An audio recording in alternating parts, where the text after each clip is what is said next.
worst possible thing you could say when you walk into a car dealership. I spent 5 years with Mercedes-Benz, 5 with General Motors, and the worst thing a person could say when they walk in is, if you could just get me to this payment, we got a deal. So your loan's probably still like 19, which means you got to pay to get out. You're upside down. It's called negative equity.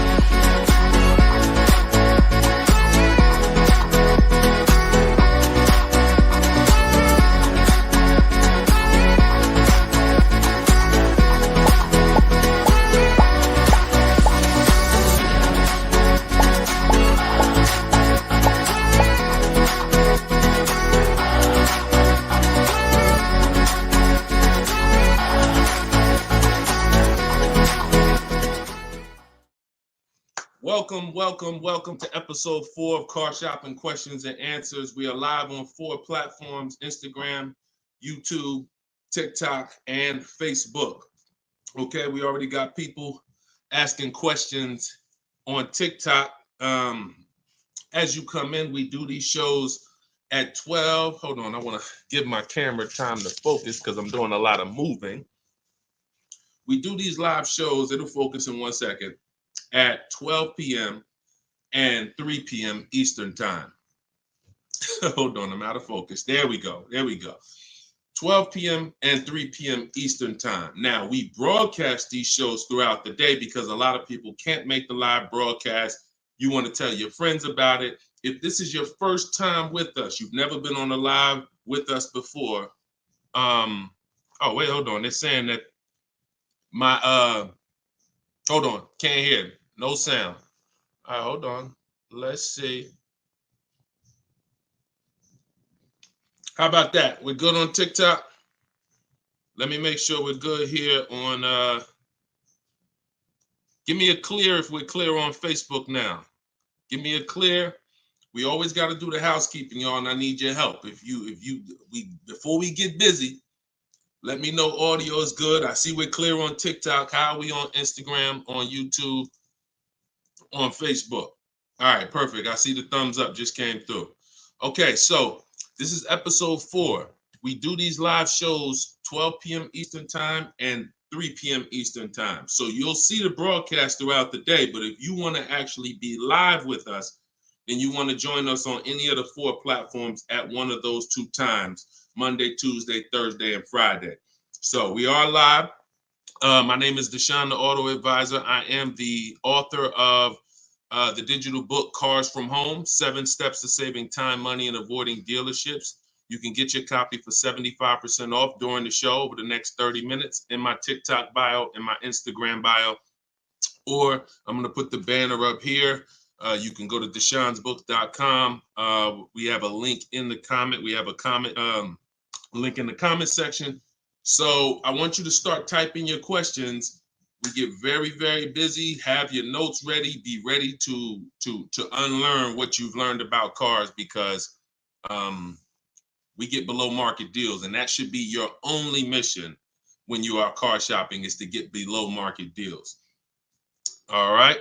Now, one thing that I want to discuss. Okay, matter of fact, let's go. Go ahead, throw that up. Let's go to Frankie's question. So this is from TikTok. Can you please give me the percentage breakdown on leases again? Okay.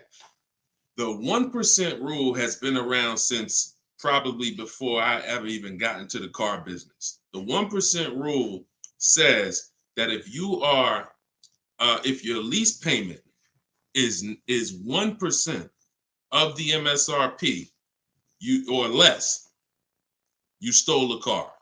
No down payment. So I had a 2018 Jeep Grand Cherokee. It was a $35,000 vehicle. My lease payment was $330 a month. That was under 1%. That's how we indicate that. Now, how we're doing the math is we are taking the MSRP, taking the monthly payment rather, and dividing it into the MSRP. For example, $330, which was my payment, into the MSRP, which was $35,000, and then that gives us 0.009%. 0.009%. Good afternoon, Vivian. Good to see you. So That's how you do it. Now you can multiply by 100 if you want to really get the percentage. You multiply by 100 and you'll see 0.94%. So that has been around for a long time. Shout out to the sharers. I see you, Frankie. Thanks for sharing. Please DM me too. I'm still waiting on ideas for what we could do for the people who share the broadcast. I mean it. We want to make sure we are rewarding people who share, tag, people who invite people to the broadcast. So DM me these ideas. Those are the only DMs I'm looking for because we get too many DMs to really respond to them. We get probably 50 to 100 a day. So we can't respond to all DMs, but those are the ones that I'm looking for. Okay, shout out to everybody who shares. Now, that's been around for a long time. That's how you know you stole the car. It's not even a question now that we still need to get offers because like this is Freener right here. This is why you never want to get excited about one offer unless it's the lowest bid. Here's why. Freener, she just got a, hold on, I'm putting it up here on the screen. She just got a 0.88% lease on a Jeep Grand Cherokee hybrid anniversary edition. $65,000, $65,950 was the MSRP. Her best bid was $579 a month. She's in the video library. She has what we teach. Getting bids. See, so sometimes you could look and be like, oh, this offer looks really, really good. Should I take it? Not if it's not the lowest bid. It must be the lowest out of at least 5 offers. Because what I always tell you is 80% of dealers are overpriced. They're going to overcharge. So that's how you know if you won. Now we had to come up with something. When I started teaching people about leasing, I said, oh, shoot, some of you going to go out here and you've been buying your cars and you're going to walk into dealers and you're going to get a lease and you're going to think it's good because you're still paying less than somebody who actually bought. But we had to come up with something that was showing you when you were overpaying for a lease. And so I started doing some math because I love math. And once I worked the math out, I said, okay, how much are we paying before we're paying too much for a car we're giving back? 1% is the steal. But what's the limit? And I started looking at how cars depreciate, how much car, if you bought it, how much the car would depreciate. And I came up with 1.5%.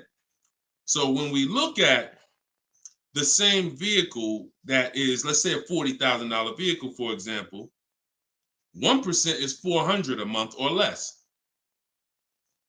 1.5% is $600 a month. Now, what you look at is the total you're paying over the 3-year lease. 600 times 36 months, that's 21.6. So when you take $40,000, you add your taxes and everything, you're probably going to end up about 44. 21 is about the threshold where you're still paying less than if you had bought. You're still losing less value, but and you're tying up less money. But at the same time, that's the limit. Above 1.5%, there's no value in this lease anymore.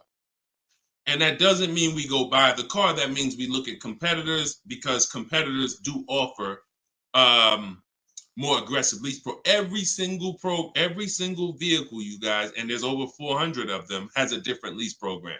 Sometimes even the trim level is different. The Touring has a different lease program than the Limited. So we don't deal with overpriced leases. And so that's why I created the 1.5% rule. That's how it became to be, based on the fact that I knew a lot of people, as they unlearned that bad advice about leasing, as I taught it and as they heard it from other people, they were going to go and get leases. And it's important that you know when there's no value in a lease and you shouldn't be accepting a lease. And that doesn't mean, and look, let me be very clear. That does not mean, that's why I explained the first part of this question, of this answer. You don't walk into a dealer and say, hey, I'm trying to get under 1.5. You don't walk into a dealer and get a lease quote and then you say, hey, well, look, I got to be under 1.5%. No, you're doing this wrong. Again, my mindset and what I'm trying to get you to use is Cars from Home, where you should be, the only reason you should be in a dealership is to test drive cars. if you're buying new cars or leasing. Test drive, you're in and out of there in 20 minutes. The next time you're back in a dealer is another 30 minutes to pick up your car if they don't deliver. That is the only reason. We never talk numbers in a dealership for a new car or a lease. Are we clear on that? These are rules where it's like, if you want to use what I teach, and I want you to use it so that you can get the results that Frina got, that Danielle got, that we've worked with over 8,000 people in the last since 2021. I want you getting those results. And in order to get them, you got to know what the boundaries are. Deshone says we never talk numbers in the dealership because you have no leverage there. Your leverage is at home, in control, communicating with multiple dealers, and where you can't get emotional. Okay? Clear? So that's the 1% rule, and that's the 1.5% rule, Frankie. Great question. Okay, shoot the next one in, Dolan. Great question. All right, this is Tony on Facebook.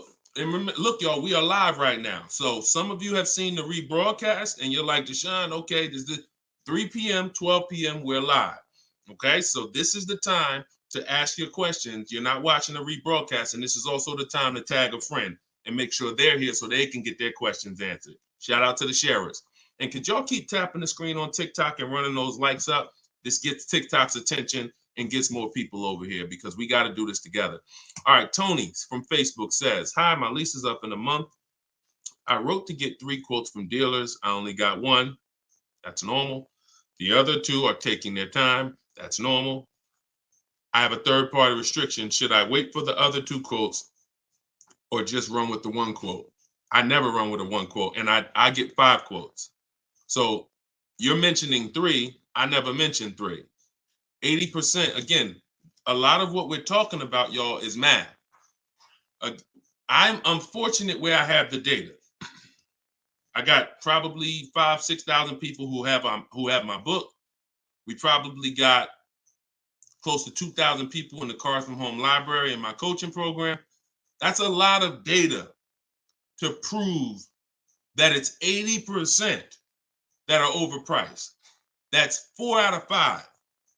So the reason why we must get 5 quotes is because 4 are overpriced. So 3, not enough.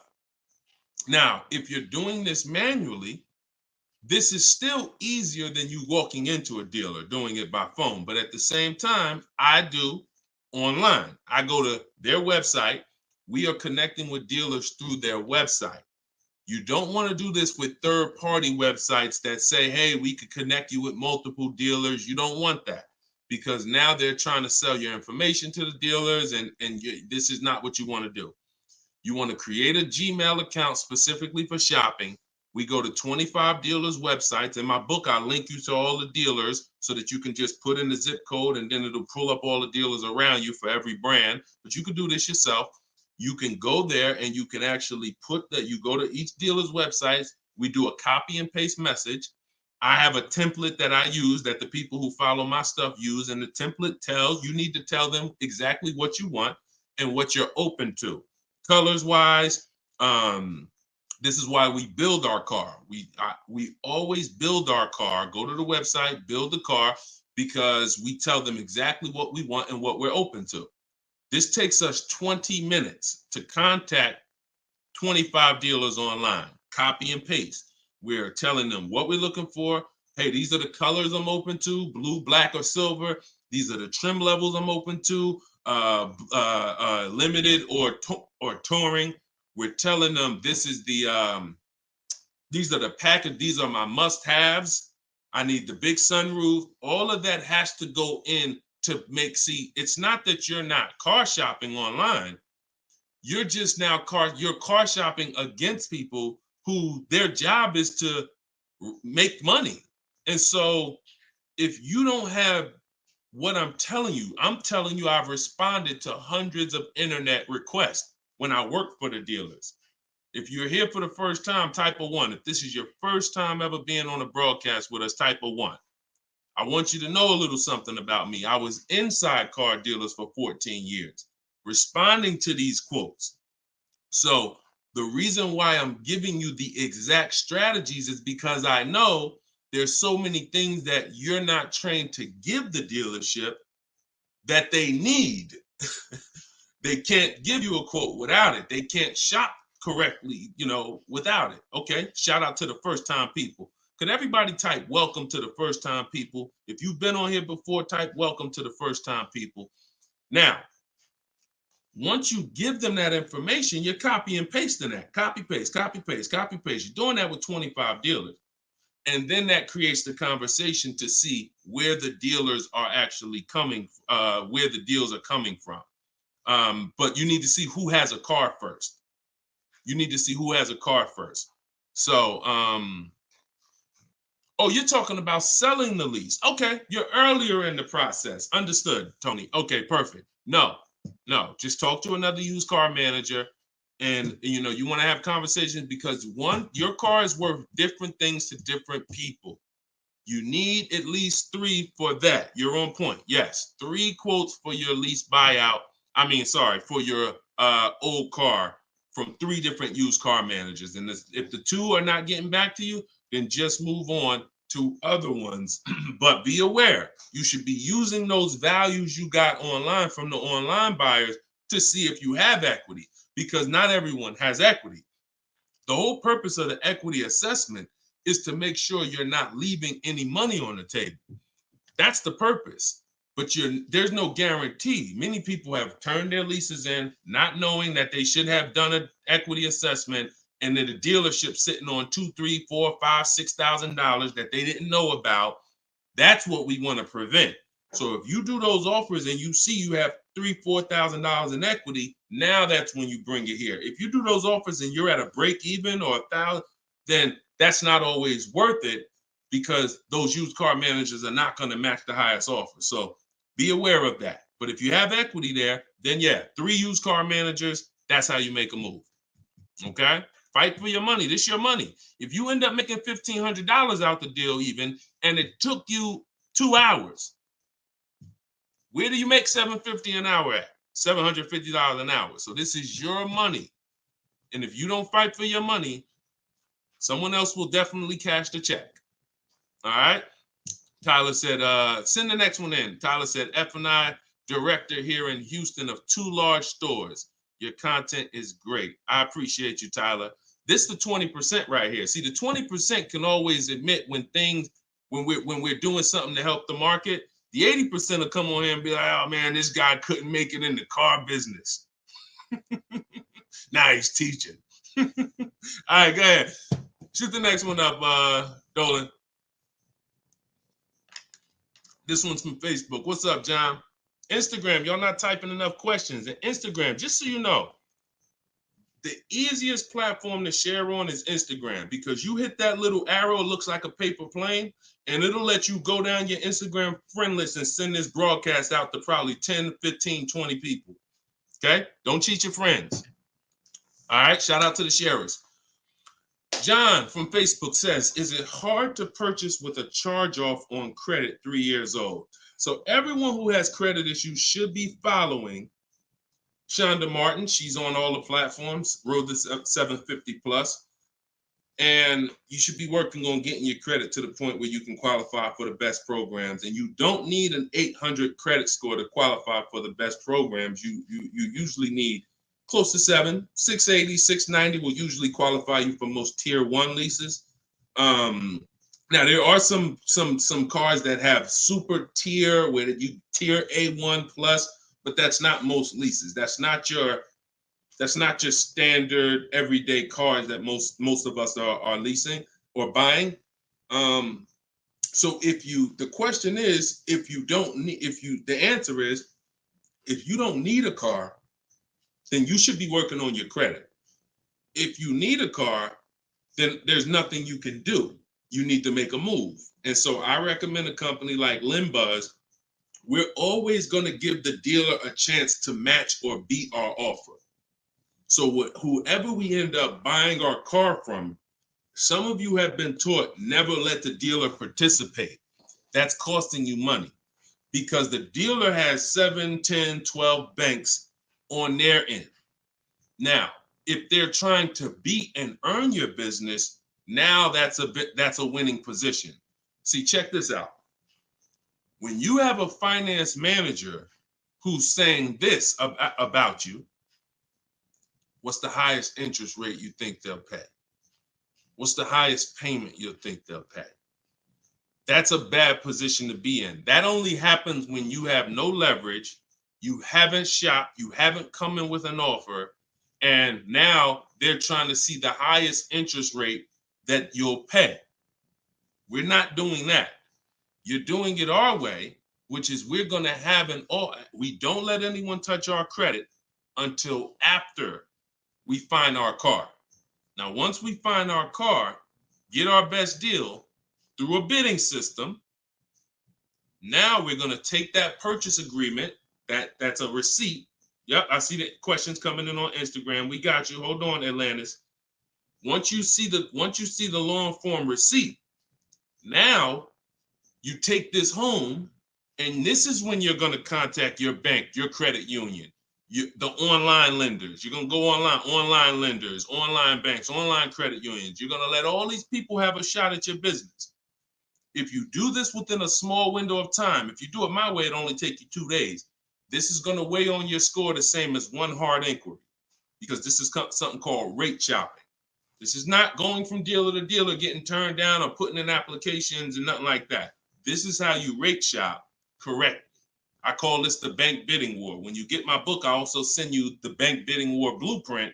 It's going to be going into my book, but I need about another month to be able to combine it. But I send you the bank bidding war blueprint. Now, the bank bidding war is 3 rounds. First thing we're doing is seeing, is there any special interest rates that the car we're buying has? In your particular case, John, with credit challenges, you're not going to qualify for that. That's okay. But we need to check that. If there's 0%, 0.99%, that eliminates our need to do anything else with financing, because no one else is going to beat that. Second part of the round starts, there's 3 rounds to the bank bidding war. The second part comes after we find our car, and it's what I just broke down. When we come home, we let all these banks, these lenders, online credit unions run our credit, and so they're bidding and submitting us their loan offers. Now, the third round is the dealer. That's when we're going to call the dealer who we reserved the car with and say, hey, I got 6.29 from this bank. If you can beat it, I'll give you the business. Now, this is the big difference, you guys. When you have a finance manager who's trying to beat your offer, who's calling their banks and saying, hey, I need to get 5 point something because this person already has 6. That's leverage. When you start bidding, like I'm teaching you, like what's in my book, like what's in everything we do, in my videos, everything's a bid. You have the leverage. And there's no way for you to overpay when you are getting bids. So that finance manager calls you back, it's only going to be 1 or 2 answers. Hey, Stuart, man, listen, I tried my best, man. I reached out to every bank I got. No, I can't beat that rate, man. I appreciate the opportunity, but you can go with your own financing. In which case, you guarantee you got the best loan. Second thing is, hey, you know what? You had a good rate, man, but I got somebody to beat it. So we can do it right here for you. Perfect. In which case, you guarantee you got the best loan. See, you don't have enough people competing for your business. That's where your buyer's remorse is coming from. That's where your lack of confidence is coming from. That's why you're driving off from a dealer saying, hey, you think we could have got more money? You think we could have got another $1,000 off? That's all buyer's remorse because you don't have enough people competing. So I want you to stop that. I want you to use what I'm telling you to do. All of this is in my book for those of you who like Deshone. I don't even want to remember all of this. It's all in my book, Cars from Home, 7 Steps to Saving Time, Money, and Avoiding Dealerships. This is what I've been teaching for 3 years. And this is what I've been doing since 2015 myself personally.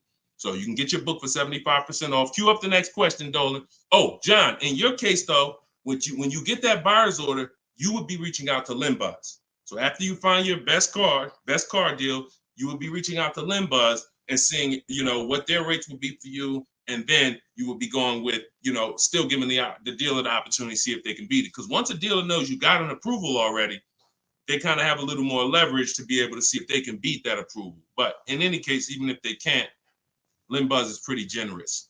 but we don't do this until after we find our car. Okay? Great question. Shoot the next one up, Dolan. All right, this is Gemini from Instagram. Can a dealership legally raise the price from what is being offered online? Listen, nobody's suing dealers. So it's not really about what's going on legally. It's probably more ethics than anything. And we don't expect dealers to be ethical. We don't need dealers to be ethical. They've proven that the majority of them aren't ethical.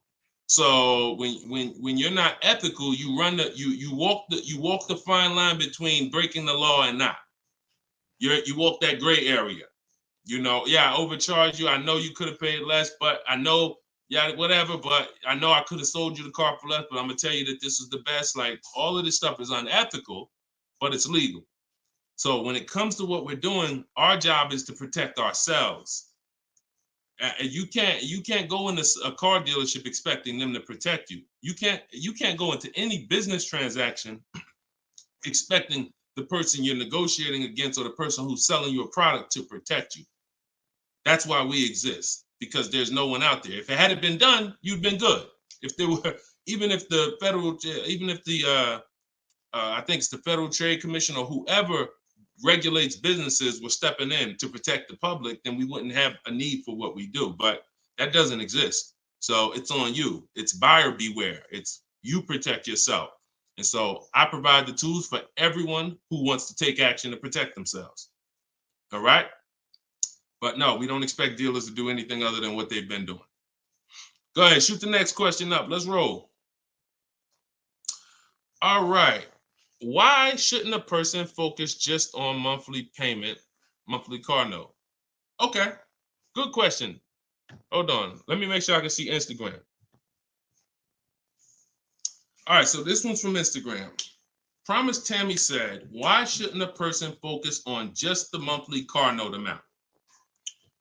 So if we did a little math and you go, all right, if you walk into a dealer and you're looking at a $40,000 car and you say to the dealer, how much does that car cost a month? And they're smart. If they're trained, they're going to say, well, it's not really about the car payment right now. Do you like the car? And once you say, yeah, I like the car, let's get down to numbers, they're going to ask you, they're going to try to figure out what you could afford.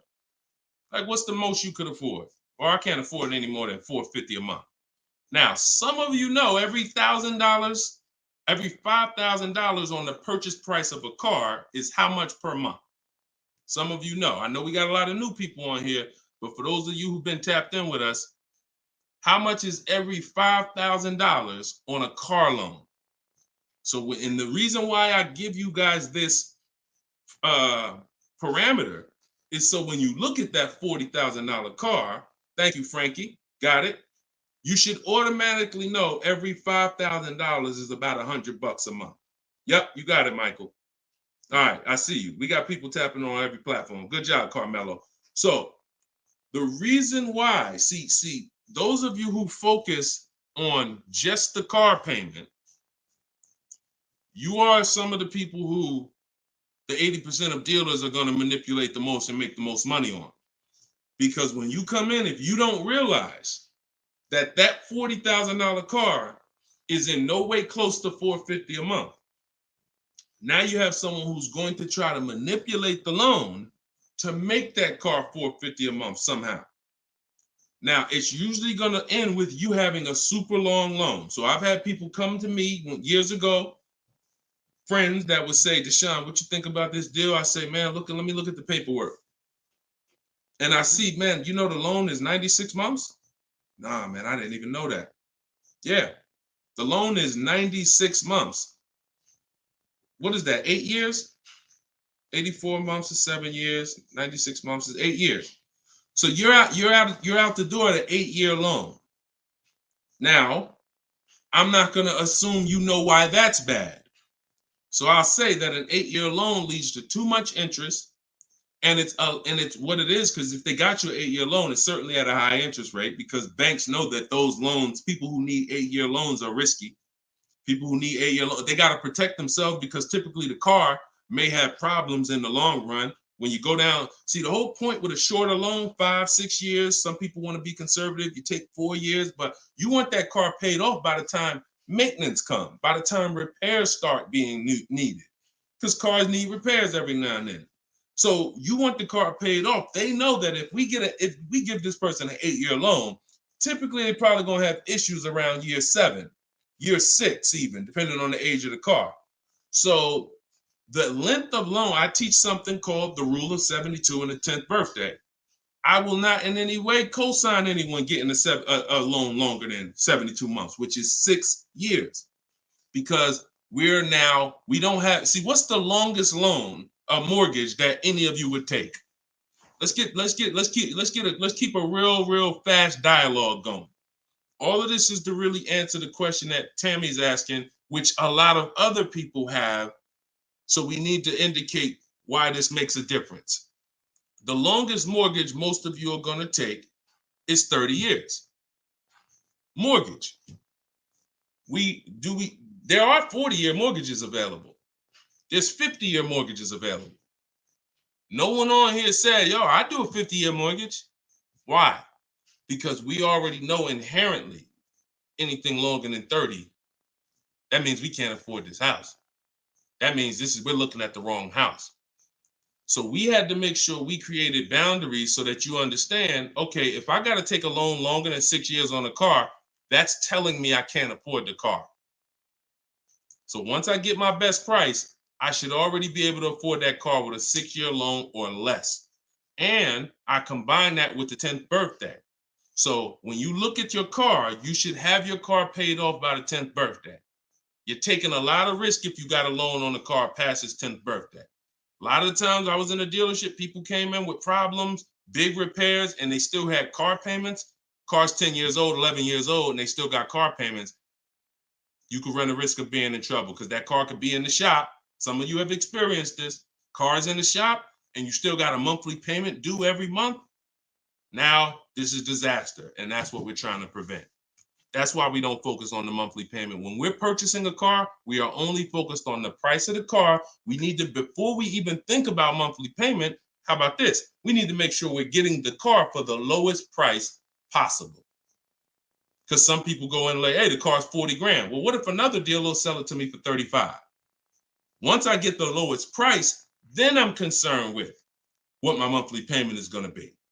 So there's steps to this. But yeah, don't focus on monthly payment and just stay committed to what we're teaching, and you'll learn and you'll see why, even more information of why that's bad. But we want you to understand the numbers. Okay? Typically, you focus on monthly payments, you don't quite understand the numbers, but you will. All right, this one's from TikTok. Can you give us some tips about co-signing? Ooh, I have a very, very, very strict rule when it comes to co-signing. Now, some people, you're not going to like this. Some people will tell you this is bad advice. It's just my opinion. I've seen tons of horror stories. I've seen people walk into the dealership. I've seen young people who will co-sign, who will use up people's credit, co-signing, and just burn them, because no one cares about, if you don't care about your own credit, you certainly don't care about someone else's in a lot of cases. So, but I do have some rules, because sometimes it's going to make sense. When you can pay, if a person does not pay, then you're good. Example, my daughter, we're going to get her a car.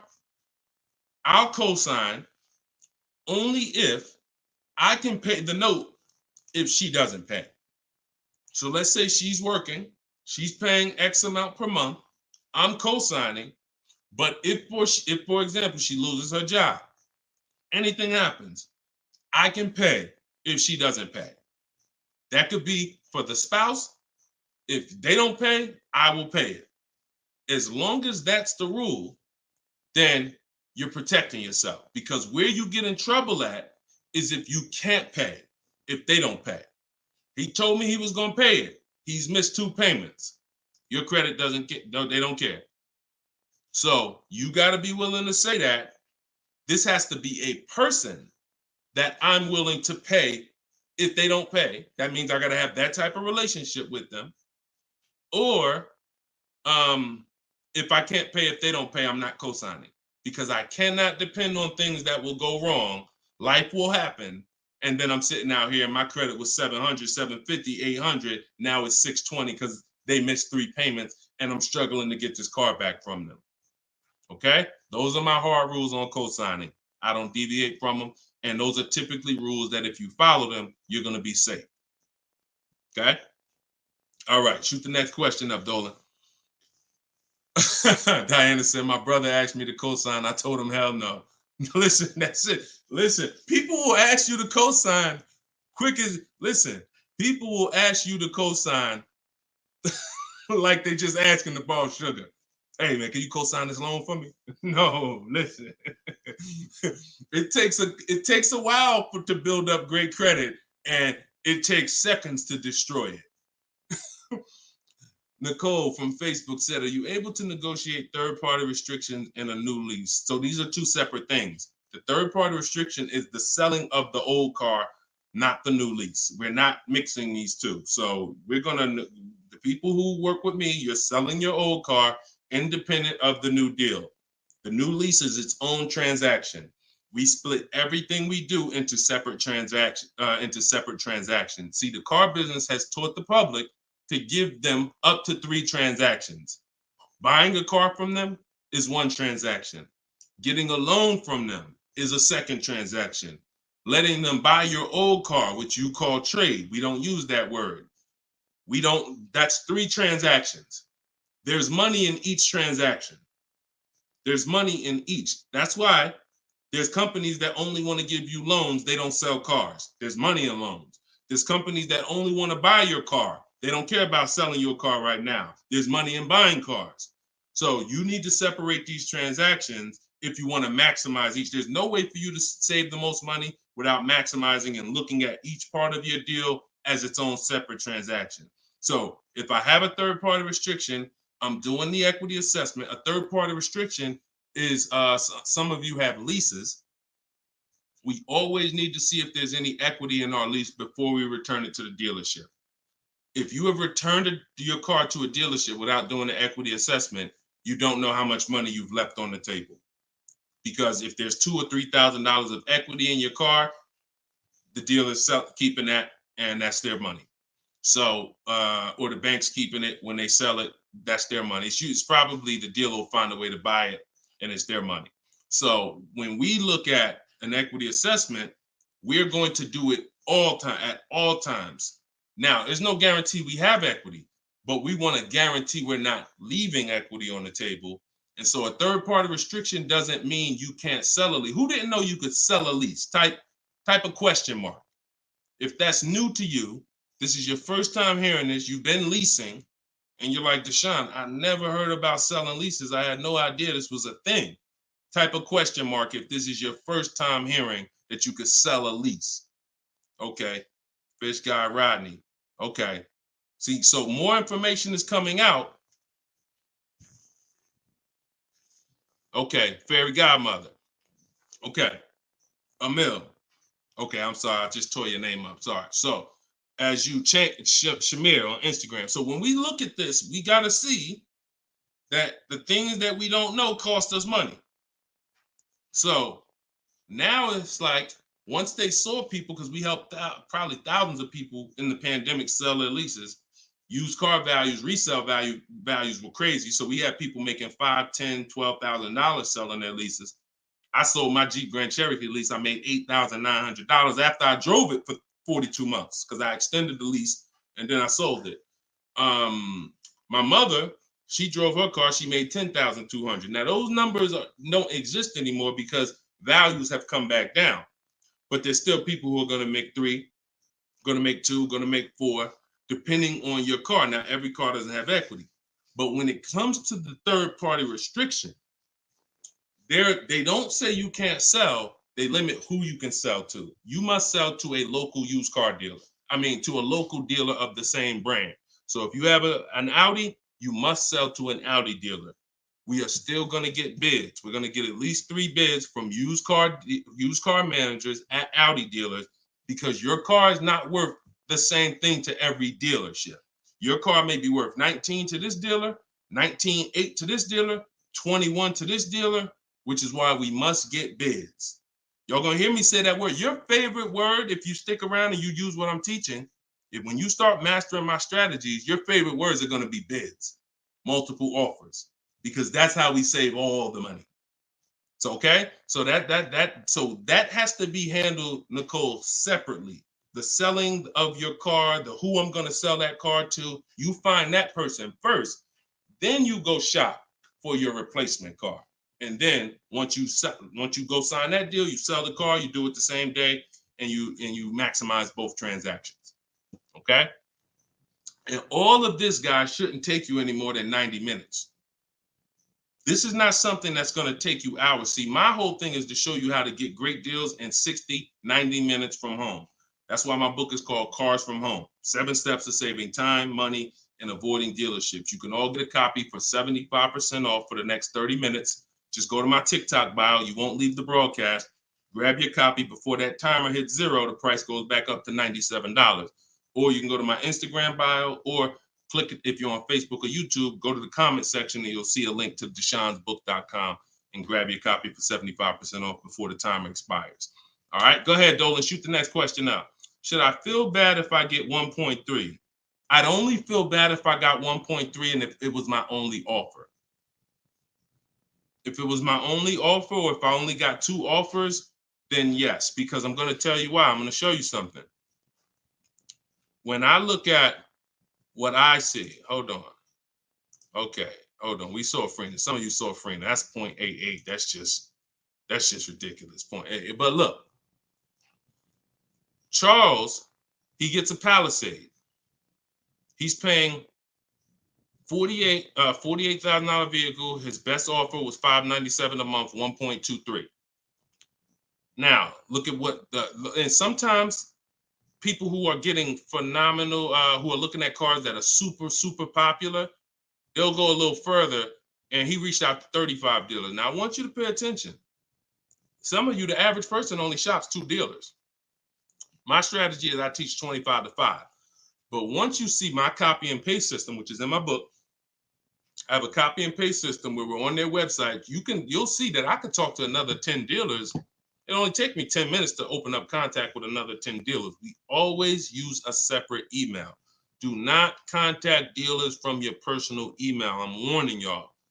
It's not going to work. You're trying to go through your work email, and then you got your personal stuff, and then you're seeing the car dealers. Don't do it. Create a separate Google email, and that's how we do it. So he said, I reached out to 3,500 dealers, got 10 quotes back. So that $597 a month, 1.23 is the best out of 10. So so I always tell you, when you do it right, you're going to see offers that are $150 to $200 a month more. That's when you know you've exposed the 80%, and that's when you know you shopped the right way. If you don't see that type of spread minimum, you haven't shopped enough offers. So that's the only time I would feel bad, GKA, is if I didn't get at least 5 quotes, because I don't know if 1.3 was the best. I'm gonna tell you a funny story too, because Freena's in our coaching program, and Freena reached out and she said she was looking at a Jeep Grand Cherokee. Get ready for the next question, but I'm gonna tell y'all, I want to hammer this home so y'all understand the importance of multiple offers and you don't get lazy, because the things I'm telling you might take another 30 minutes, 40 minutes, and they save your family $3,000. You can't put a price on. You can't put a price on that. So Freena was shopping for a Jeep Grand Cherokee Limited. She comes to the group and she said, Deshone, this was the best offer on a Jeep Grand Cherokee Limited. It was like 1.2 and change. But she said, the guy that made me this offer said he has this 4xe. It's a hybrid. And he said he could actually do better on that one. She said, what do you think I can? He told me what it would be. It would drop the price here. I said, if you're open to that, then you need to run your quotes again and get 5 more offers on that vehicle, because it may have a better lease program, in which case you need to open it up again. She opened it up again. That's how she got her 0.88% lease. So if she would have just said, well, this guy is getting me 1.1, I'm going to just take that, then she never would have found a 0.88. multiple offers. That's probably $100 a month difference than what the last offer, $100 a month times 36 months on this lease. You're talking about $3,600. And she did it in minutes. Once y'all learn how to do this, it's minutes. This is not hours. I'm not spending more than 60 minutes on shopping for a car. Now, that doesn't mean I'm not spending time to decide what I want. But once I decide what I want, once you know what you want, 60 to 90 minutes to get the best deal. That's it. All right, shoot the next one up, Dolan. Keep the questions coming, y'all. We are live every day at 3 p.m. Eastern time. Well, not every day. Monday, Tuesday, Wednesday, Thursday, and Friday. Monday, Tuesday, Thursday, and Friday at noon and 3 p.m. So this is our live show. Okay. Throughout the day, though, you may see a broadcast and you'll know, okay, you'll still be able to get value because most of the people who are asking the questions on here are asking the same questions you would have asked. So go ahead, Dolan, shoot it out. This is Raymond from YouTube. How do you structure a lease? So the first thing you want to do is look at the car you're thinking about leasing. And we like to use a 1.25% formula estimate to see if we should be even looking at that car. Okay. So if I'm looking at a car that's $40,000, I'm doing a 1.25% estimate. I'm multiplying it by 0.0125. And then I'm going to see, 40,000. I'm multiplying that by 0.0125, and that comes out to 500. So that's going to tell me if I'm looking to be at 300, that's not the car that I'm going to be looking for in most cases. Now, we don't know if the best deal is going to be 1.25, but we're trying to estimate based on a bad deal is above 1.5. Anything above 1.5, we're overpaying for our lease. No money down. Money down comes later. Now, a steal is 1.1%. So I teach something in my book. It's called 1% is the steal. Between 1% and 1.5% is the deal. And then above 1.5% is time to chill. We don't do that. So that's the first thing. Now, once we move past that, now it's time to choose our mileage. So we're going to look at our lifestyle. We're going to see how much we drive to work, how much we're going to be driving the car. And once we come up with that, you're just doing some simple calculations. What's your round trip to work? 10 miles. How many days a week? 5 days. Okay, that's 500 miles a month. That's if you do the math. Let's say your trip to work is 20 miles round trip, and you do that 5 days a week. You're doing 100 miles a week to work. Times 52 weeks of the year, that's 5,200 miles. So I walk you through this in my book, but this is simple. 5,200 miles, and then you say, okay, well, I like to do a little leisure. I like to take a little trip down here. I go to my fishing. I go fishing 1,000 miles away, blah, blah, blah, blah. So you're calculating what you're going to do. The easiest way to do it is to look at your old car and see what you've done. But if you don't have an old car, this is how you calculate it. You come up with, all right, I only need about 9,000 miles a year. Perfect. All of our leases, we shop our offers with 12,000 miles a year. That's your average miles. That's what we want to base our formula from. So whenever we reach out to a dealer, we do this online. As I said, everything we do is online.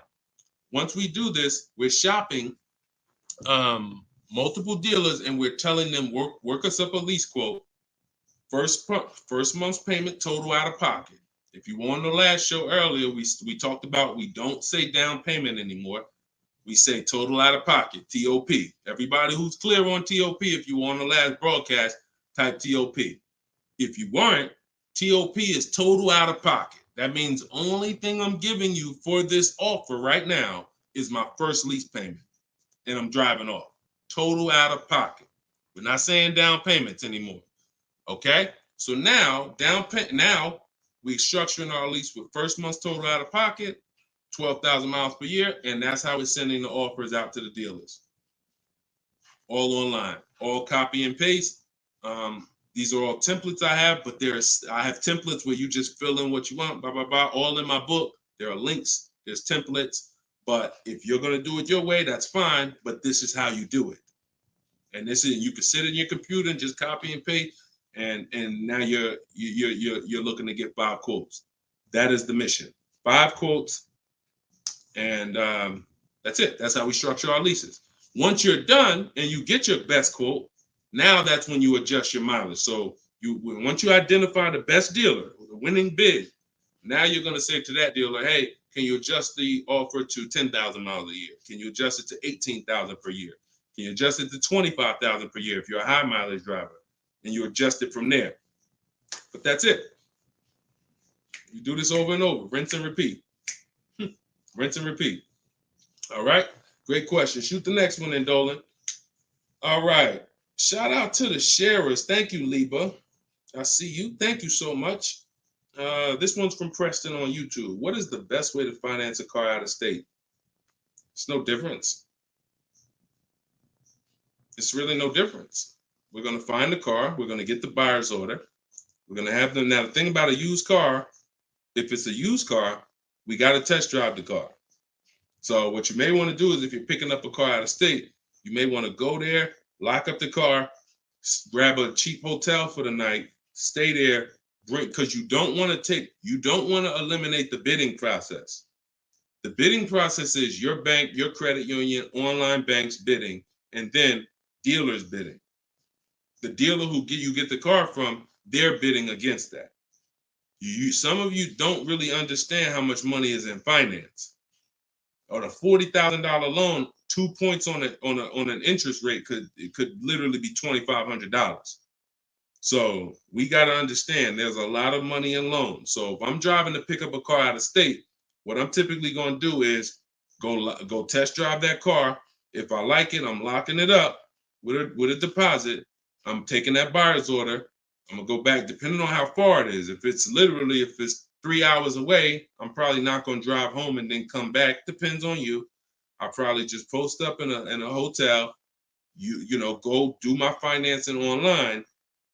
Let all these banks and credit unions run my credit so I can get their offers. And then I would call the dealership the next day and say, hey, this was my best offer. If you could beat it, I'll just come get it from you. And that's it.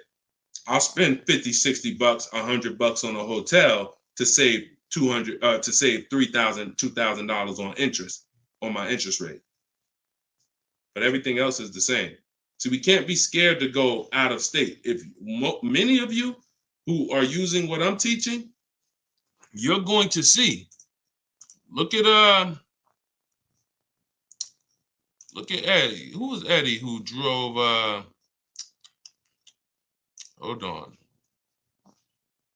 Short conversation. John, hold on. Market. Trying to think. I'll see. Many of who I'm going to share with you, you'll see, they'll say when they're picking up their car, I'm driving 45 minutes. I'm driving an hour and a half away. Look at Sean. Perfect example. Sean, he's also in our coach. Now, I don't want you to think, oh, I got to be in Deshaun's coaching program. There's just some people who are. The information's in the book. We got the video library. For those of you who are like, okay, I like videos to go along with the book. That's fine. I link you to some videos in the book. But then there's some people who coach with me and I can talk personally to them. So Sean comes on here and he comes into the group. He said, he sends this. Look at the amount. He said, I'm looking at some advice on this F-150 Lightning XLT. It's a $73,000 truck. The dealer discounted it $4,900 and then revealed that there was a $15,500 rebate. His total savings is over $20,000 off this truck. So I'm like, all right. Now me, being who I am, I don't know if that's the best. 2015, I sold 2 Maybachs. They had $20,000 rebates on it. So we don't know if this is the best. I haven't seen, this is what I said to him. I haven't seen the other offers yet, but I'm assuming you got at least 5. You're saving over $20,000 on this with this discount and rebate, but the only way to know is to compare to the other offers. See, I'm not going to get excited about this deal until he tells me what I'm about to read to you. That's when we get excited. He said, guess I could have put a little more info on here. Yes, I got about 15 quotes. You see the difference? This is what I want you to get. BK Dollar, this is what I want you to get. Liba, this is what I want you to get. Everybody watching, the money is in multiple offers. The reason why you're not saving, you're just not getting enough offers. So he says, I ended up expanding my search to 150 miles outside my area to find this deal. He said, I couldn't find, watch this, I couldn't find anything under MSRP in that first search. So think about how I'm telling you, the local dealers know when they see your zip code, they know, okay, some of them, all right, we don't have to do too aggressive. But those dealers that are an hour and a half away, when they see your inquiry, they're like, oh, listen, this is a person we never would have saw before. What is it going to hurt us to blow this truck out? And we take a deal from one of our competitors' markets. We'd love to see our license plate frame over in their market. That's how we win. So he ends up saving over $20,000, and he doesn't mind driving 150 miles to go get that truck. Why? Because every mile he drives is dollars he's picking up. We clear on that? We clear? If you're clear on the importance of multiple offers, type clear. All right, shoot the next one up, Dolan.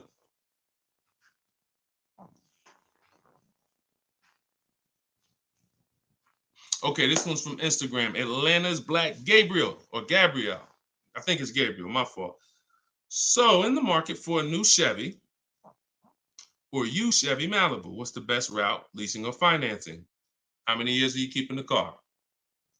If the answer is 8, then you should be buying. If it's at least 8. See, I teach something. My book is called Cars from Home, 7 Steps to Save Time, Money, and Avoid Dealerships. Everything I do, when you go, the video library that we have, your best deal in 7 days, 7 steps. These are not going to change. The first step is the foundation to your deal. The first step is the foundation to your deal, which is lease or buy. Because you cannot get a good deal if you bought when you should have leased. It's impossible. Because the amount of money you're going to pay on the purchase is going to be too much if you buy brand new. And if you buy pre-owned, it's going to be about the same amount you'll pay.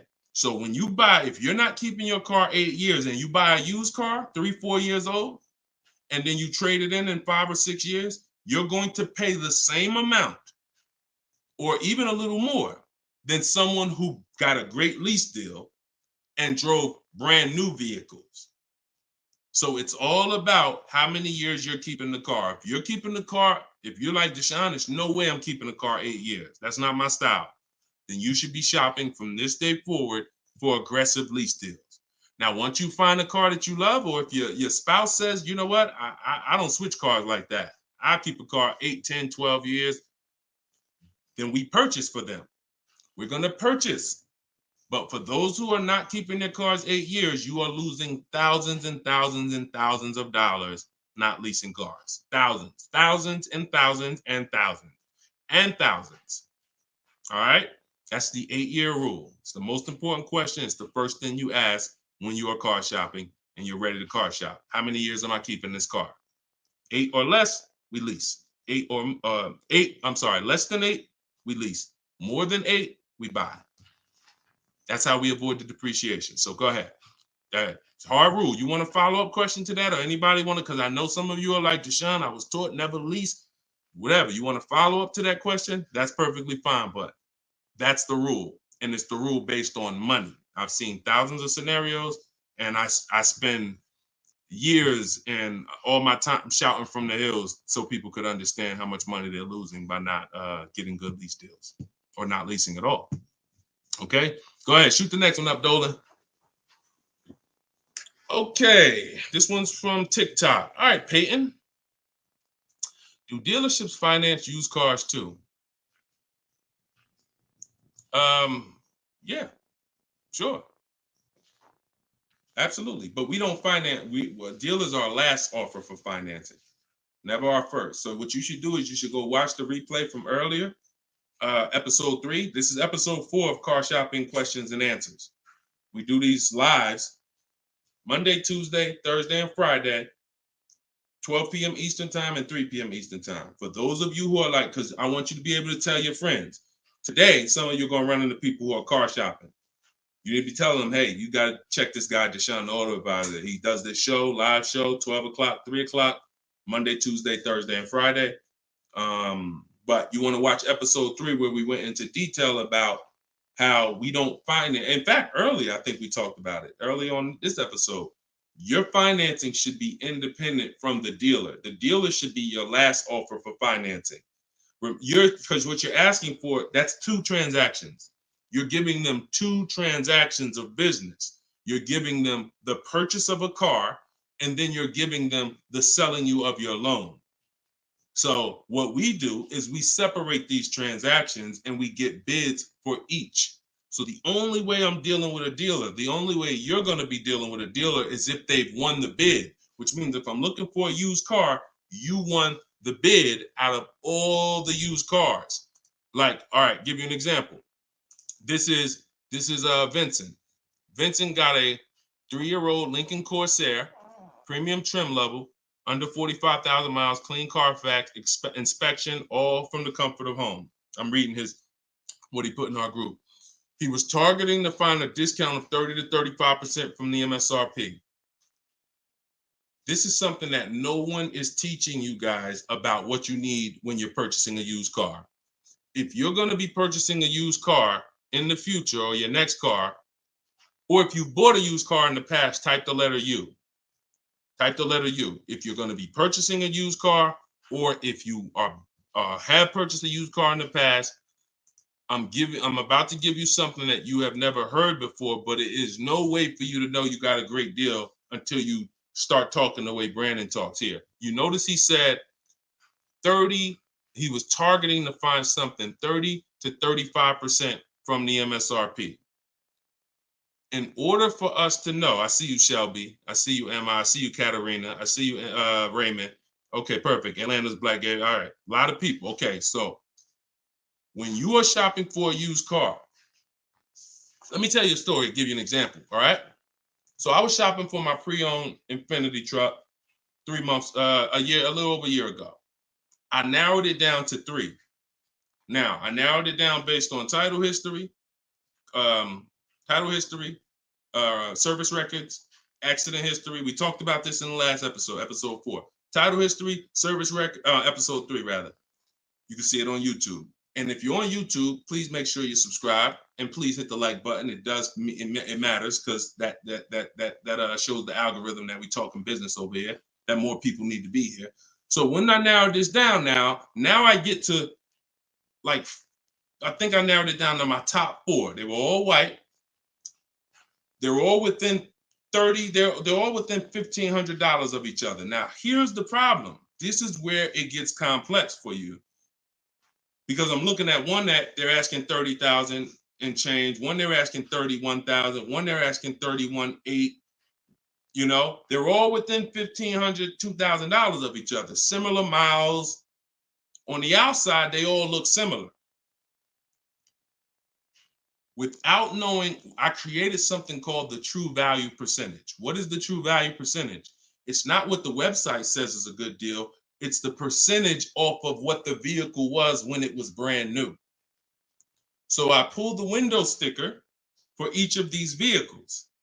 I pulled the window sticker, and what do I see? Now, I teach you how to do this in my book. I teach you this entire process, but I'm walking you through it. Exactly. I pull the window sticker. You can get it from Carfax, depending on if Carfax has a deal with that manufacturer. Carfax has window stickers. Now, what do I see? One car is 46,000 when it was brand new. Now they're asking 31 and change. Okay. One car is 48 when it was brand new. They're asking 31 and change. One car was 52 and one car was 54.5. That's the one I got. So you see how in one instance we were confused. You would be confused. You sitting here like, yeah, Deshone, that's hard because they all look the same. They all similar price. How do we know? Once we find out the original MSRP, not only do we find out what the original equipment is that's in the vehicle, which is helpful. I wanted to know this is an edition 30, got all these special features. That's helpful to know too. But more important than that even is to know that that car was a $54,500 car that they were asking $31,800 for, which means I got a 42% discount. That is something we created called the true value percentage. And that's how we make sure we choose the right used car when we're ready to pick the final one. This is what we do here, y'all. If you this is why, like, this is why we've been blessed, because God knows we giving you the information you need to win with. So all of this is in my new book, Cars from Home, 7 Steps to Saving Time, Money, and Avoiding Dealerships. If you want it all in one place, you can watch the show. You can watch my free social media videos. I got hundreds of them. Or you can say, Deshone, I'm going to get this it's 75% off in my TikTok bio. It's normally $97, but you can get yours for 75% off.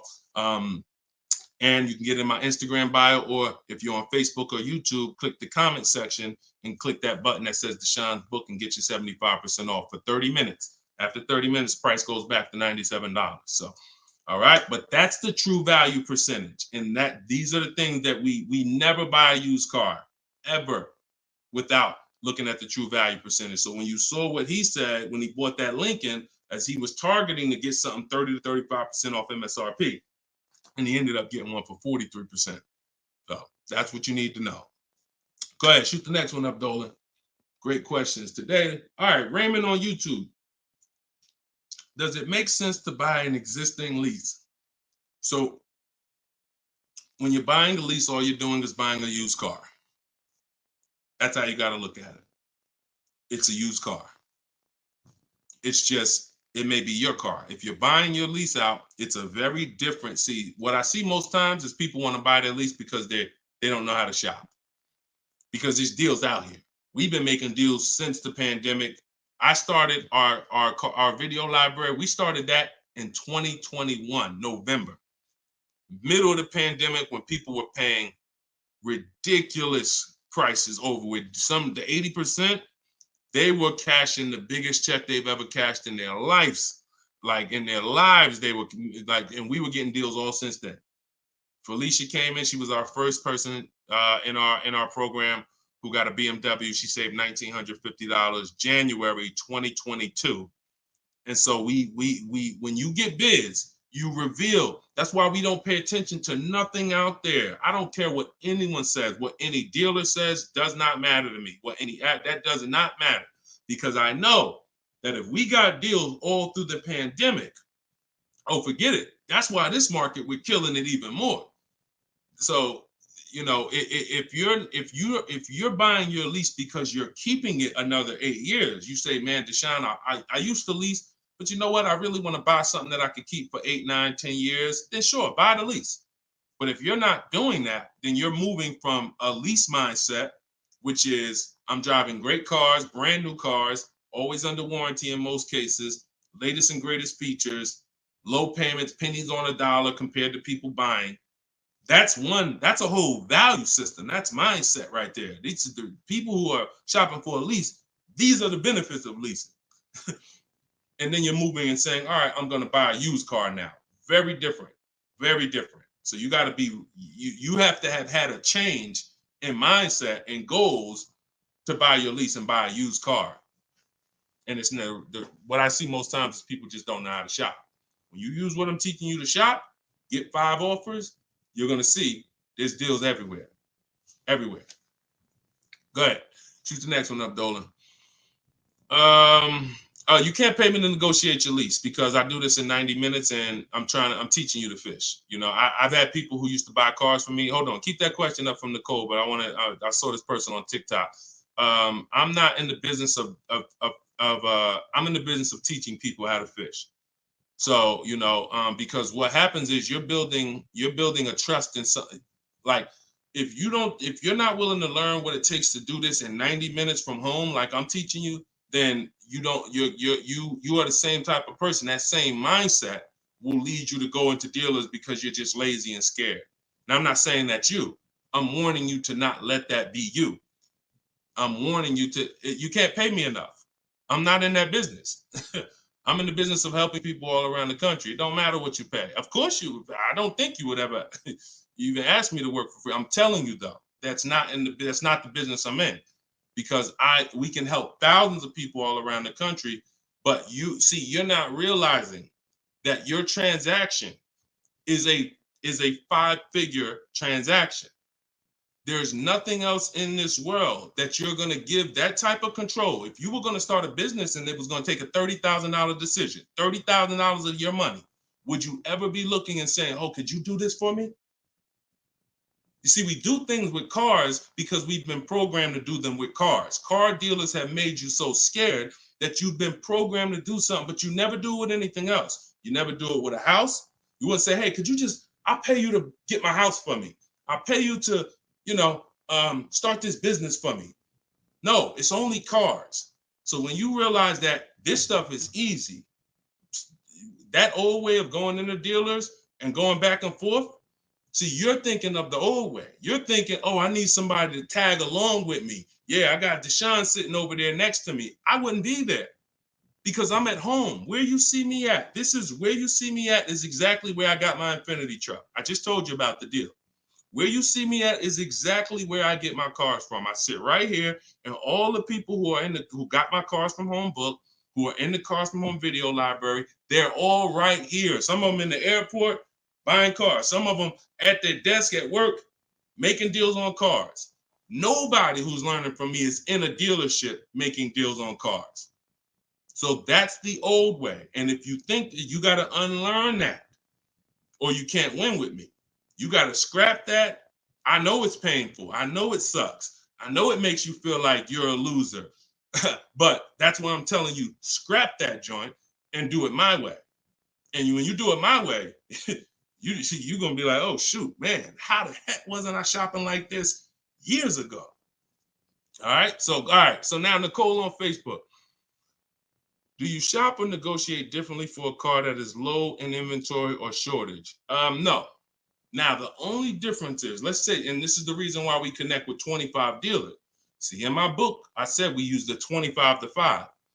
We got to connect with 25 dealers. This takes us 20 minutes because we're using a copy and paste system. So if you're going to all of these Chevrolet websites and copy and pasting in their contact box, copy and paste, copy and paste, copy and paste. Now, what you're doing is you're shopping out of all those dealers' inventories.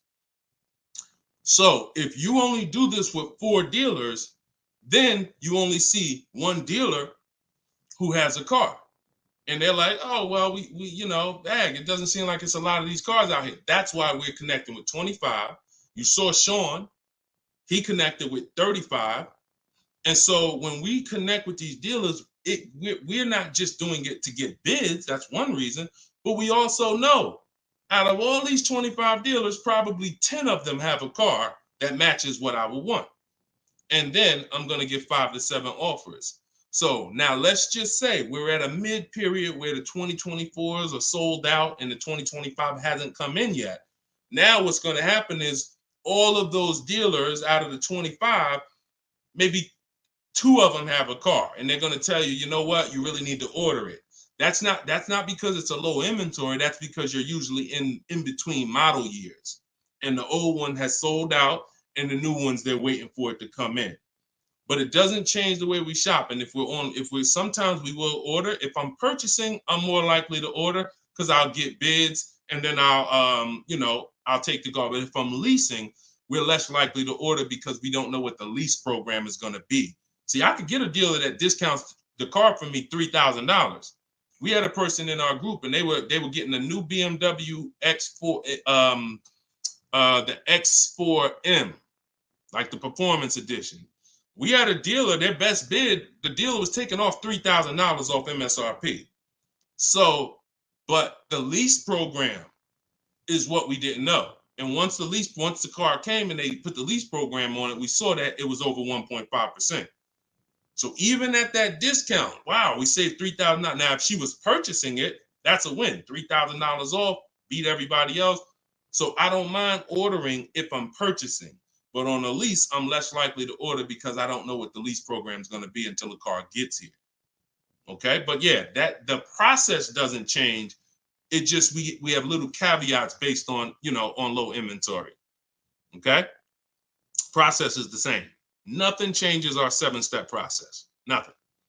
All right, go ahead, Dolan. Shoot the next one up. All right, great questions today. We got Jermaine, Facebook. So how do you transition out of a finance into a lease? Instagram, y'all not asking a lot of questions. All right, hold on. Get Blooming chosen one. All right, hold on. All right, Jermaine from Facebook says, how do you transition out of a finance to a lease? All right, perfect. So now what I like about this question, Jermaine, is you've already answered the most important question, which is how many years am I keeping the next car? That's step one in our 7-step system. You've already answered that because you've determined I should be leasing. Now the next step is equity assessment. Equity assessment. Call the bank. You don't have to worry about third-party restrictions or nothing because you're not leasing. You're not coming out of a lease, rather. So you're going to call your bank, get your payoff. You're going to take 20 minutes, go on CarMax, Driveway, Carvana, Kelly's Blue Book Instant Cash Offer, AutoNation Sell My Car, Car Guru Sell My Car. Get those 6 offers. That's going to tell you if you have equity, break even, or if you have negative equity. That's your next step. Don't do anything else until you do that. Okay? See, we always have to account for our current asset before we start moving forward. What happens if he has $3,000 in equity? That means he has $3,000 he could either apply towards his next deal, or he could put that money in his bank account and, maybe he leases the next car with no money out of pocket. So equity assessment always comes, even before we budget, before we plan our mileage, before we do anything, equity assessment is what we do. All right? All right, shoot that next one up. Shoot that one up from Instagram if you got it, Dolan. It might have took you a minute, but because we got it's comments from everywhere, y'all. No matter. Okay, here we go. For your calculator, why doesn't it negotiate to the lowest offer? My calculator is the best. My calculator is the best thing that exists because it takes all the offers you get. By the way, y'all, what she's talking about. And you got to be specific because I do have multiple calculators that I've created in my book, multiple softwares where you plug in stuff and it spits out so one of the calculators that I have is the counter offer calculator. So we never accept a deal until we send a counter. So what we do is we take the counters. We take all the offers we get, we plug them into my calculator. Whether it's a lease or whether it's several types. One is for leasing, one is for cash purchases and financing. Now, when you're financing, you're always getting your deals with tax and everything included, all in. So what it does is it takes all the offers, you plug them in, and then it spits out which one is the best, and it counters everyone based on the best offer. So let's just say a dealer says, I'm going to do a 1.1% lease. And then this dealer says 1.2, this dealer says 1.3, 1.5. It's not countering all the high offers based on their high offers. It's countering all the offers based on the lowest offer. Because if the 1.1% lease was presented to us, that means any of the dealer could have did it. So now we're calling out the 80% and letting them know that if this dealer offered me 1.1%, then you all could have done it too. You're just choosing not to do it, in which case that's what the 80% do. So we counter every single one. We even counter the lowest one. And some people in the group will say, Deshone, man, this dealer is the lowest, man. Should I be countering them for another $50 less? I say you must counter. Because you don't know if there's another $10, $50, $20. If you don't counter until a person tells you there's no more room, even if they're the lowest, that's not the best deal. So sometimes you counter the lowest offer, and the lowest offer will be like, listen, man, I gave you my best shot. I got nothing else. We know they're telling the truth because we got 4 or 5 other offers that are much higher than that. Sometimes they'll be like, listen, I can't do that $50. I'll get you another $10. That's the best I got. We know they're telling the truth because all the other offers are a whole lot higher. So that's the way the counter offer calculator works. It's gold. It's gold. So all right, we had an hour and 19 minutes. We try to keep these broadcasts about an hour and 15. Every now and then we go a little over, but listen, y'all, we are live Monday, Tuesday, Thursday, and Friday, 12 p.m. Mark your calendars, 12 p.m. Eastern time, 3 p.m. Eastern time. I'm hoping to, in the next couple of days, have a link in my bios so that people will be able to actually go to our calendar, put a reminder, but you know it. 12 p.m. Eastern time, 3 p.m. Eastern time, Monday, Tuesday, Thursday, and Friday.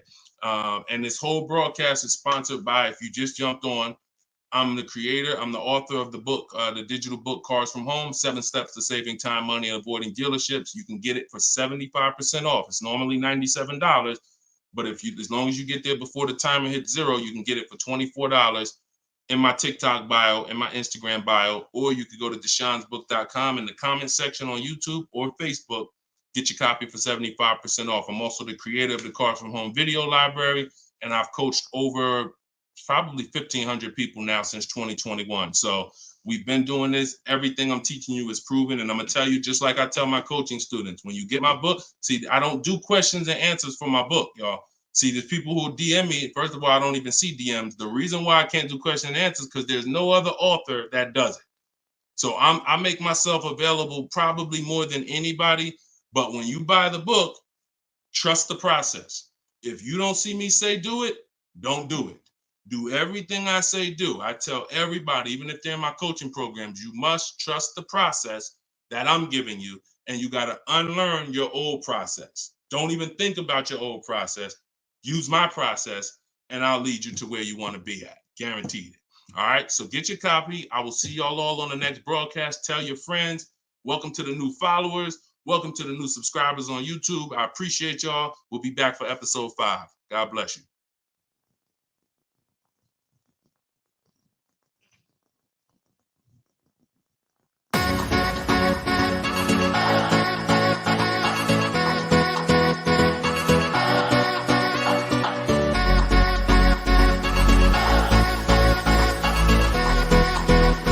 The worst possible thing you could say when you walk into a car dealership. I spent 5 years with Mercedes-Benz, 5 with General Motors, and the worst thing a person could say when they walk in is, if you could just get me to this payment, we got a deal. So your loan's probably still like 19, which means you got to pay to get out. You're upside down. It's called negative equity.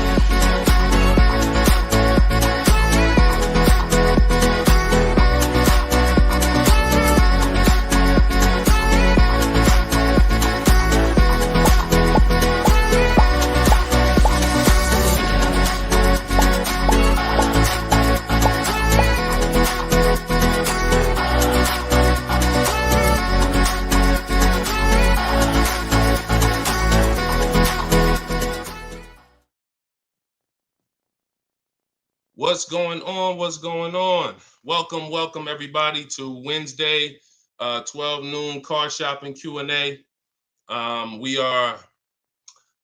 This is episode 5. We do these live shows 12 p.m. We're not going to usually be doing Wednesday, but I said, you know what? Let's throw in a special 12 p.m. Wednesday.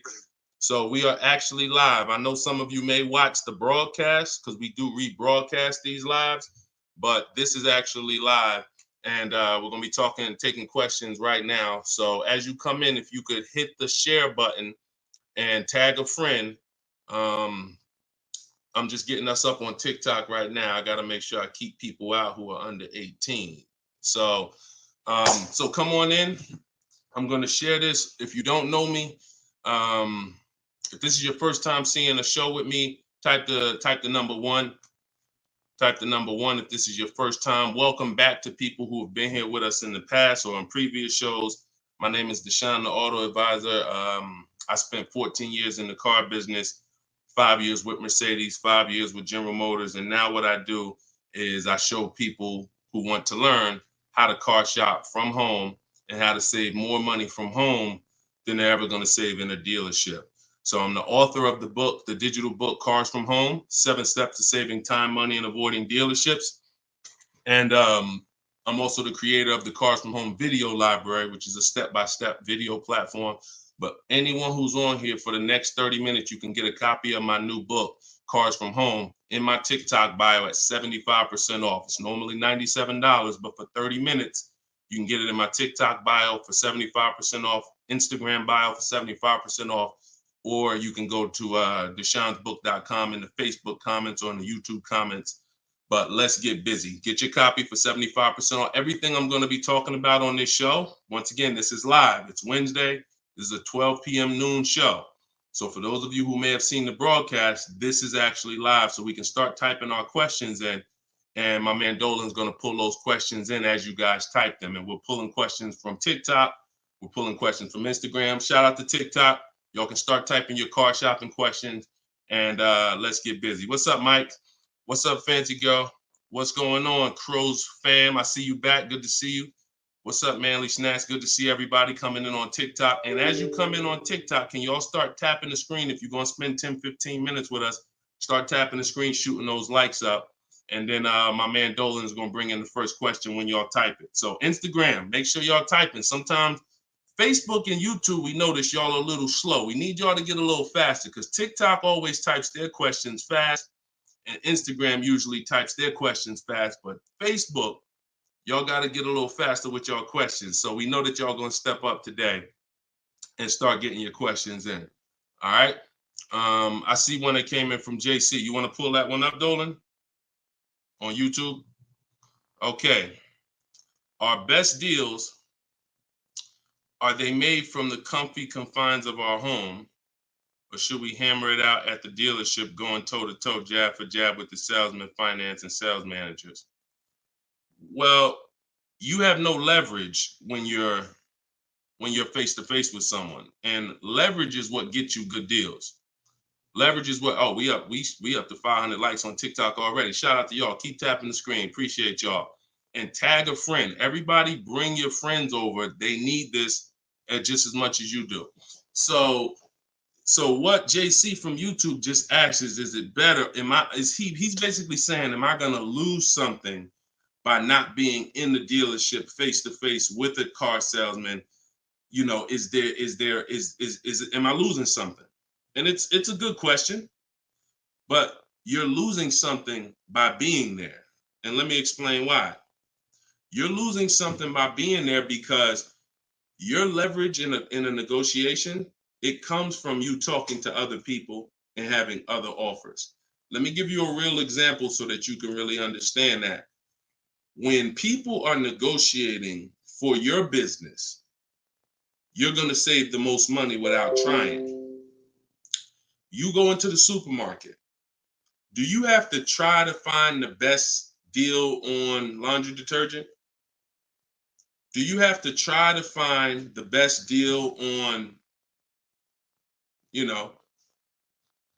anything, spaghetti sauce? No. Why? Because companies are actually hoping that you look and see that they're the best deal. Hey, look, we're on sale this week. Hey, look, choose us. They're trying to get your attention. They realize they're competing with all these other brands and they don't mind. So even with the TV, I always use a TV for example.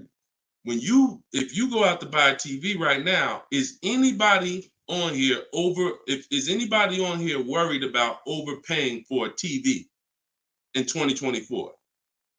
Anybody? And I always want to remind people, as you new people come on, this is live. This is Wednesday, our 12 p.m. live call. So our 12 p.m. live show. So you can ask your questions. This is not our rebroadcast. So what is anybody on here worried about overpaying for a TV? Anybody?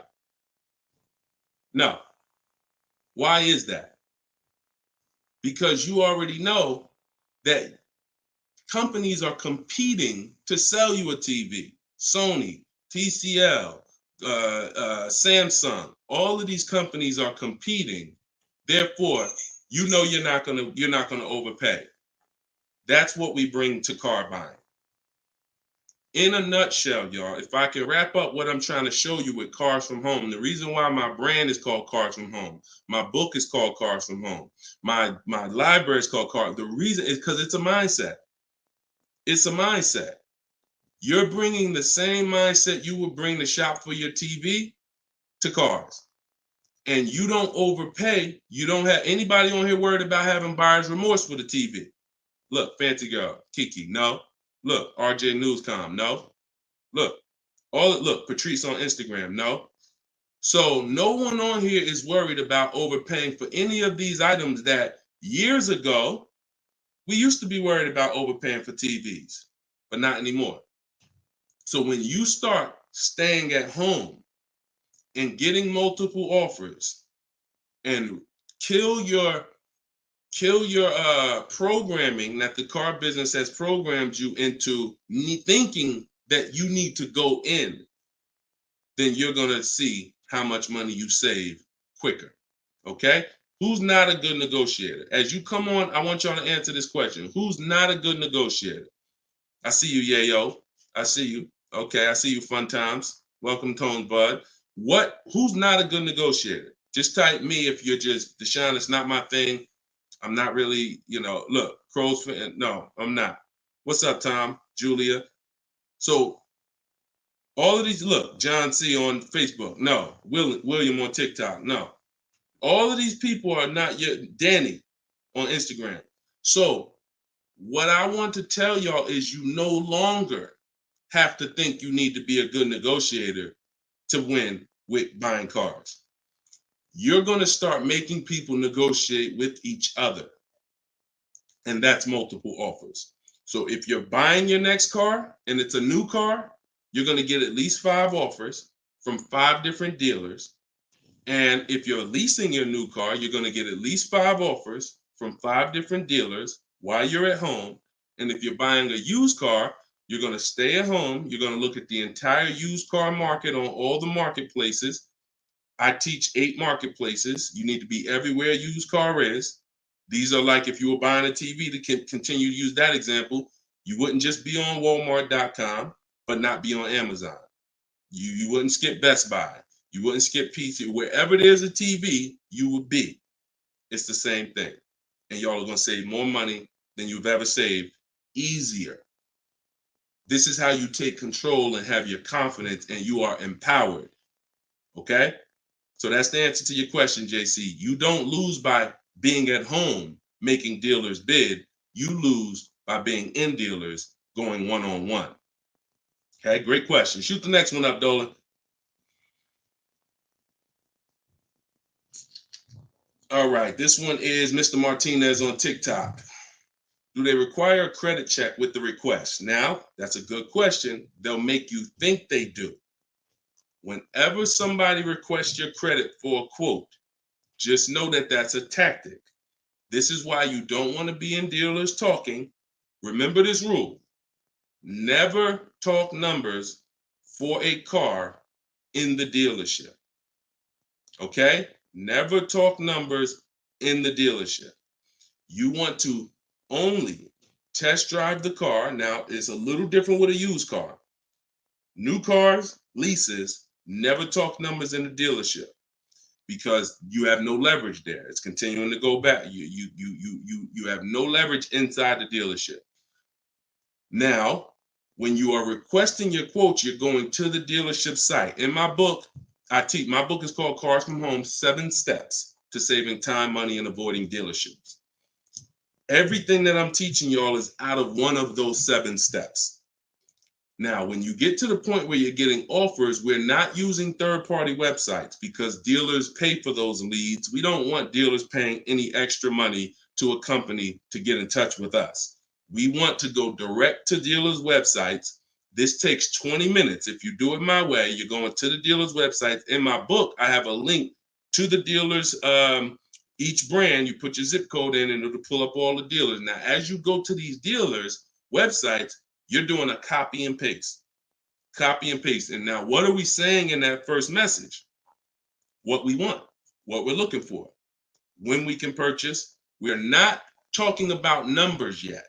We just want to see who has a car.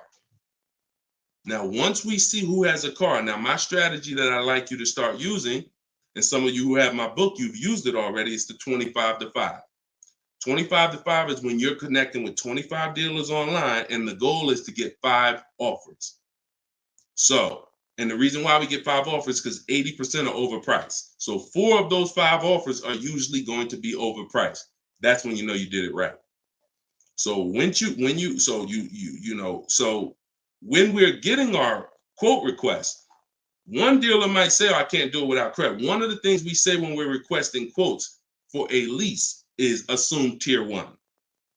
Now, for those of you who are purchasing, not leasing, you're going to request quotes all in.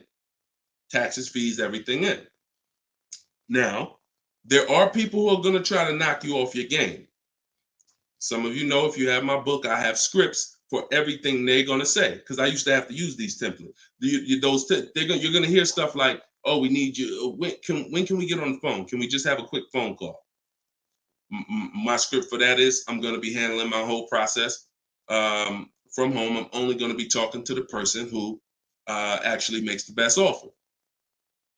And then you always end with a question. So you will always ask. You never want to end your communication online just end with a statement, because they're trying to get you on their agenda.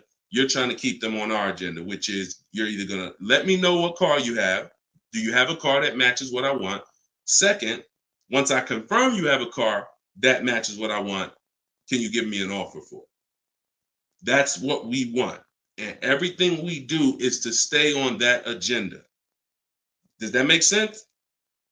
When you're leasing and you're buying new cars, you have to have an agenda, because, again, I'm trying to teach you, I want you shopping with strategy. I've been doing this helping people since 2021. We've helped over 8,000 people, probably 6,000 with my book, another 2,000 with our video program. So this we know works. I'm not telling you something that I'm hoping works for you. You just have to do it. But what you're going to have to do is stick to the agenda and realize that my only two purposes is to find out, does a dealer have a car that matches what I want? And can you make me an offer on it? That's it. And now I have scripts in my book that do that. For all of you who just came on, this whole show is sponsored by my new book, Cars from Home. And you can get your copy for 75% off. It's normally $97. It's a digital book because I need to update it as things change in the market. And if you got a print book, if I printed a book and now I mailed you a book, now you got the book and it works now, but when you go to use it a year from now, some things may change, some websites may change and whatnot. Now you got to buy another book. So this book is a one-time, you get upgrades as I upgrade it, and I probably updated it at least 4 times since I launched it. So get your copy for 75% off in my TikTok bio, but you only got 30 minutes. Once 30 minutes passes, it goes back up to $97, which is still a great price, by the way, because you're going to save thousands of dollars using it in my Instagram bio and my TikTok bio. So you're never getting to the point, Mr. Martinez, where you are giving a person an opportunity to run your credit, because everything you're doing is at home requesting information. So as long as you get into the business of being at home, writing and requesting prices and seeing which dealer is going to offer you the car for the best price, you're never going to be in a position where you need to be giving your credit, because there's no reason. And if you give your credit, you really fell for the game, because now they locked you into them, which is the goal. So no reason for everybody, no reason to give credit to give somebody our credit to get an offer. All right, go ahead, Dolan. Next one. Type your questions. I see a lot coming in from Instagram. I'm in the dealership right now. Vital on Instagram. Keep that up. Keep that up, Dolan. Vital just said I'm in the dealer right now. Now, if you're there negotiating, then you're never going to get the best deal. You're never going to get the best deal. Understand, y'all, I'm not playing games. For those of you who don't understand what we really do here, like, this is Greg right here. Greg used our strategies. He got a $56,000 Kia EV6 win. He got it for $527 a month on his lease, no money down. That's through bids. That's not through negotiations. Danielle's lease, $44,000 Audi A3. She got it for $550 a month, no money down.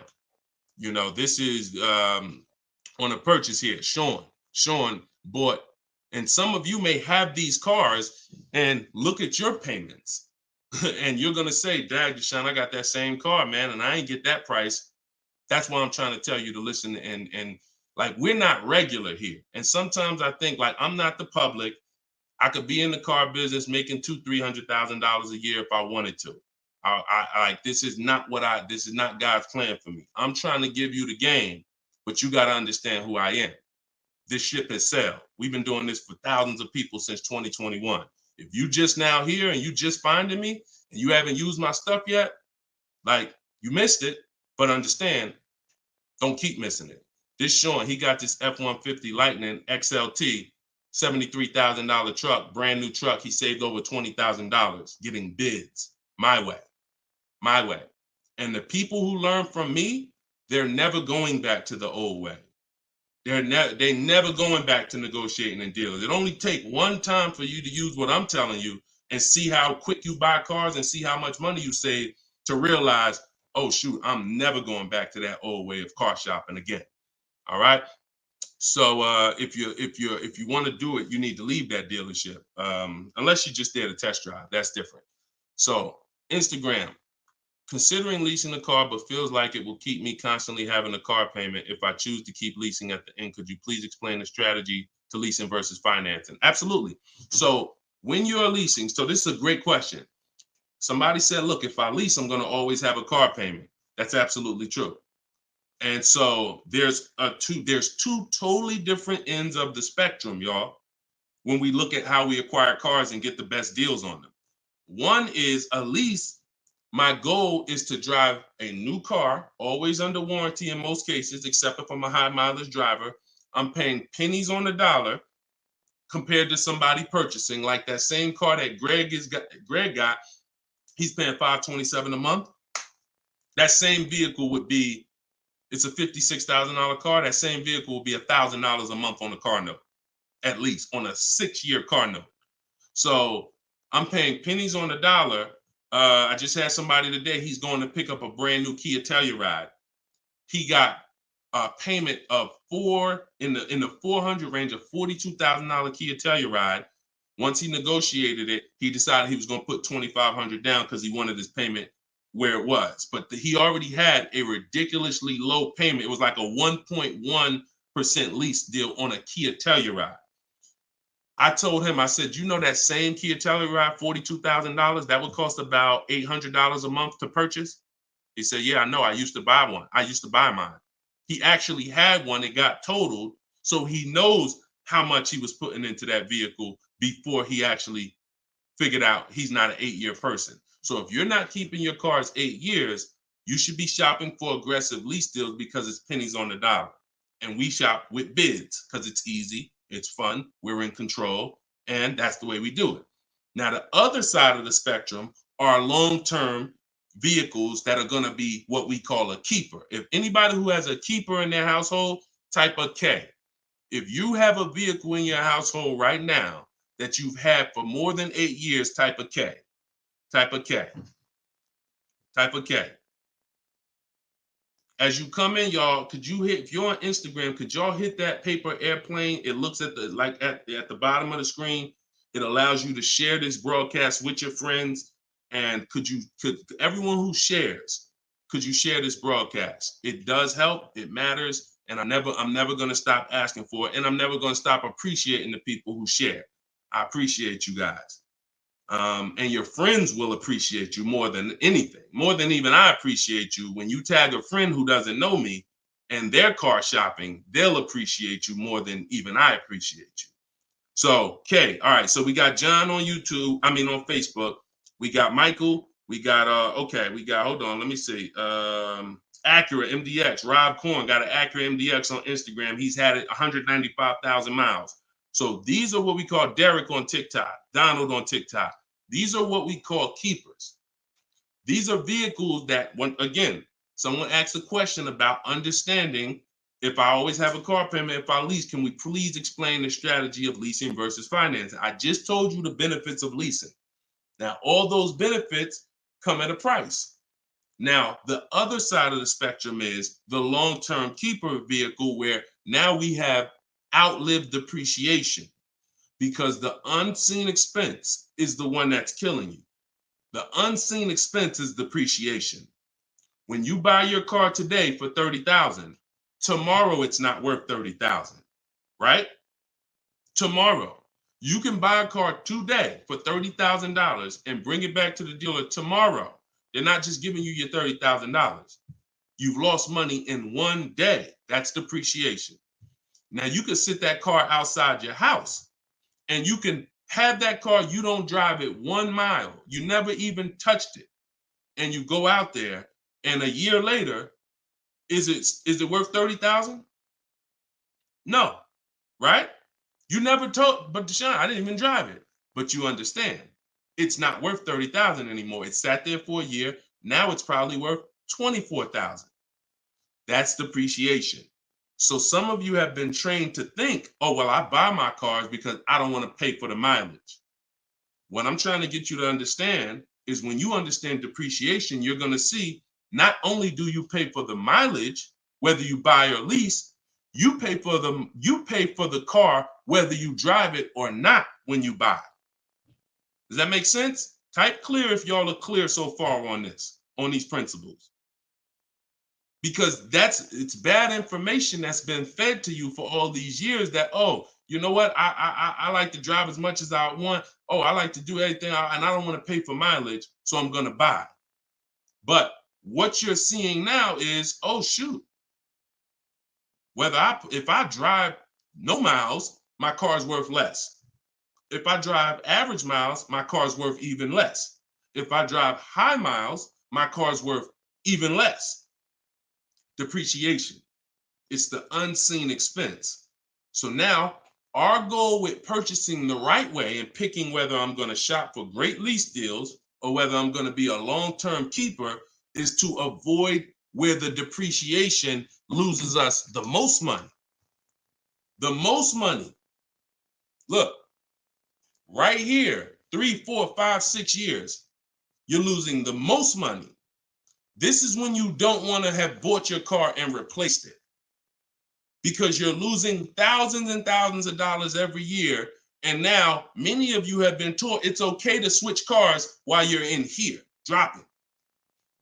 But going back to the keepers know, all right, I'm switching cars when my value is like this, my depreciation. So all of you who said out there that you got a car that you've had for 8 years, 10 years, 12 years, now you're gonna, here's what proves to you what I'm saying is true. The keepers, which is why I'm trying to get you guys out of that middle, all you 3, 4, 5 year people, 6 year, 7 year people that do not lease. You don't keep your cars long enough to outlive this depreciation, but you don't lease. You're losing the most money by far, thousands and thousands of dollars every car you buy in resale value, because you flip cars, try to trade them in while you just lost thousands and thousands of dollars. So on the other end, those of you who said, Deshone, I got a keeper outside, if that car today is worth $5,000, a year from now, it's probably going to be worth $4,800. That means you're no longer losing value like this. You're only losing value little by little, and you've outlived the depreciation. So your goal when understanding should I lease or buy is like, Deshone, okay, how do I avoid this? Well, if you're not keeping your car 8 years, you should be shopping for leases. Everyone who told you otherwise was wrong. I'm not going to say they were malicious, but they were incorrect. And unfortunately, I call them confidently incorrect. Dangerous. Being confident and incorrect is dangerous to you and others and everyone who's going to listen to you. So I'm telling you the truth based on numbers, that shopping for lease deals is here. If I'm not keeping my cars 8 years, I need to be shopping for great lease deals. If I'm going to keep my car more than 8 years, then I'm going to purchase and I'm going to make sure I get a car that's going to last 8+ years so that I can outlive the depreciation and win with long-term ownership. But I'm not stuck in the middle. Clear? Everybody clear before we move to the next question? JC said, my man hitting on all cylinders. I appreciate you, man. This is what we do, man. I've been doing this since 2006, man. I'm not new to this. I've been helping people save money on cars and make dealers bid for their business since 2021. And that's what I'm known for. Here in New Jersey, people know when I had my brokerage, Deshone is the person that helps people save money if you listen to him. If you don't listen to me, God bless you. I wish you the best. All right, so for all of you, cue the next question up, y'all. For all of you who just jumped on, this whole show is sponsored by my new book. Everything I teach is out of my new book. It's called Cars from Home, 7 Steps to Saving Time, Money, and Avoiding Dealerships.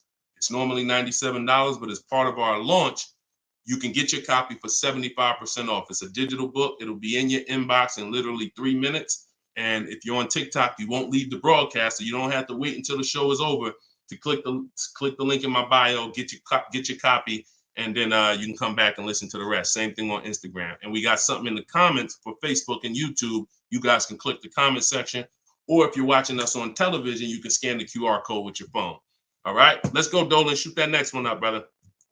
Let's keep these questions coming, y'all. Keep typing them. And again, we're live right now, Wednesday. This is our Wednesday 12 p.m. live stream. I want to make sure I keep saying that because we broadcast these shows all day long so that some of you could tell your friends if they missed the live show, they can still see the broadcast. But right now, it's Wednesday, and this is our 12 p.m. live. So ask your questions. This ain't a rebroadcast. JC said, could you please share with us your insights on how to best eliminate dealer add-ons, addendum lists from the deal? Example, windows etching, low jack, nitro in the tires, Scotch guard. Okay, you name it, whatever. I always say this, and I have a video that has done well. It's been seen by several people, and it says we don't negotiate with dealers with fake fees. You can see, what I need you to know is 80% of dealers are overpriced. 20% are trying to beat their competition and they don't mind competing. These are the best people in the world. These are the people you want to find and buy from. But there's 17,000 new car dealers in this country. There's 100,000 used car dealers in this country. Somebody tell Isaac on TikTok that we just answered that question. So if there's 17 million new car dealers in this country, 17,000 new car dealers in this country, and 100,000 new car dealers, used car dealers, and 80% are overcharging, then you need a strategy to find the 20%. That's another reason why you cannot walk into a dealer and think you're going to get your best deal, because you don't know. You have a much higher chance of finding an 80% than you do a 20%. Does that make sense? It's more than likely when you walk into a dealer and you request a quote or you request an info, even the dealer that you've been buying from, they're going to say, it's more than likely you're dealing with an 80% dealer just based on the sheer numbers. It's not 50-50. And like I said, I've worked with 8,000 people since 2021. We have the data to show this is not 20% is who you're looking for. That's who we're looking for. So what we do is we need to sort for them. We're not looking to walk in. We're looking to stay at home and sort for them. The 80% are going to do what the 80% do. To answer your question, JC, I'm not interested in getting an 80% dealer to take off their fees because that's not what they do. Thanks, Carter's dad. That's not what they do. They charge fees. People pay fees. People who walk into them and buy the old-fashioned way. Your friends. Some of my friends who don't know me, most of my friends know me though now. So, pretty much everyone that knows me in real life uses what I teach. But some of your friends, pretty much any of your friends that ain't doing what we teach, they're out there walking into dealers. And the 80% are going to do what the 80% do as long as people keep paying it. As long as people, all right, man, well, look, you're going to have to take some of that off. It's made up to begin with. So how do I win if you're taking off $2,000 of fees you made up and then I think I won? How's that a win? So the tactic is, the worst kind of people are going to start so high. It's called padding the deal. So when you walk into the dealership, I'm padding the deal if I'm the worst kind of person. If I'm somebody who I bounce from dealer to dealer, I make a lot of money, but my customer service scores are low, but I make a lot of money, so I always have a job. Now what I'm going to do is you're going to sit down, and I'm going to say, all right, which car are you looking for? Which car are you looking for, Diana? All right, Miss Roberts. All right, here's what we're going to do. Okay, so it's going to be working out about $650 a month. All right, shoot, that seems kind of high. Here's the problem when you're in a dealer. You don't even know if $650 was the right starting point. Maybe the real starting point was supposed to be $550. But I'm going to start you at $650 because I know psychologically you need to think you won. See, pay attention to this. Pay attention to what I'm telling you. Selling you a car, the way the car business has programmed you, it's not about you winning. It's about making you think you won. It's a psychological game that car salespeople are trained heavily for. So when you come in and I tell you it's 650, or when you look at that car and you see it and you're like, the window sticker says 42, but when we sit down and I say, okay, we got this fee and we got that. All right, so asking price is 45,700. And you're like, wait, but the window sticker says 42. But yeah, these are the add-ons that we have. All right, now I'm starting so high that I can take off money to make you think you won, and I still end up winning because I really didn't take off anything. So this is why we don't play the games of back and forth with fake fees. What we do is we sit at home, we get bids, if we're looking at pre-owned cars, we're looking at the marketplaces, we're narrowing it down because my strategy for shopping for used cars is different than new cars. New cars and leases, we use something called the 25 to 5 strategy. That's when we reach out to 25 dealers to get 5 quotes. Used cars, we use the multiple marketplace strategy where we go to all the used car marketplaces and now we look at what the low price is in the market and we sort it down to our top 3, top 5. And then we take it, we got to make sure there's no fake fees on them because that's a tactic they'll use on used cars. Fake fees, put a price out there. So everything is a screening process. That's what I want you using, a screening process, a sorting process, so that the best deal reveals itself. You don't negotiate for it. But we don't try to turn 80% dealers to 20%. They're never going to be that. Maybe they will if we change the whole industry, and they won't be able to keep their job if they don't change. But for today, 80% dealers are going to do what 80% dealers do. That's not our job. Our job is to find the 20%. Clear? Good question. Great question. Shoot the next one up, Dolan. We're live, y'all. This is Wednesday. This is episode 5 of Car Shopping Questions and Answers. We don't usually do a live show Wednesday. It's usually Monday, Tuesday, Thursday, and Friday at 12 and 3 Eastern time. So that's the schedule. If you're like, man, Deshone, I want to make sure I tell my coworkers, I got people in my church, they need to see this. Tell them Monday, Tuesday, Thursday, Friday, 12 p.m., 3 p.m., we're here live. But all day long, we rebroadcast these lives so that even if they miss it, they can watch the show and watch the rebroadcast. Go ahead, Dolan, shoot the next one up. What if your car is damaged and you want to trade it? Okay, great question. And what you'll notice is a lot of people are going to ask the same question you have because many of you are in the same situation. So what if your car is damaged and you want to trade it? It depends on how bad the damage is affecting the value, in my opinion. So let's say you have a vehicle that is barely drivable. You're selling it in its worst condition and it's making, example, let's say you got a BMW, older BMW, the transmission's slipping or the transmission's out. It doesn't drive or it needs an engine. Something where literally the integrity of the car is totally compromised. That car is almost worthless. That car is going to be worth $500, $1,000, depending on the year, the mileage, $1,500.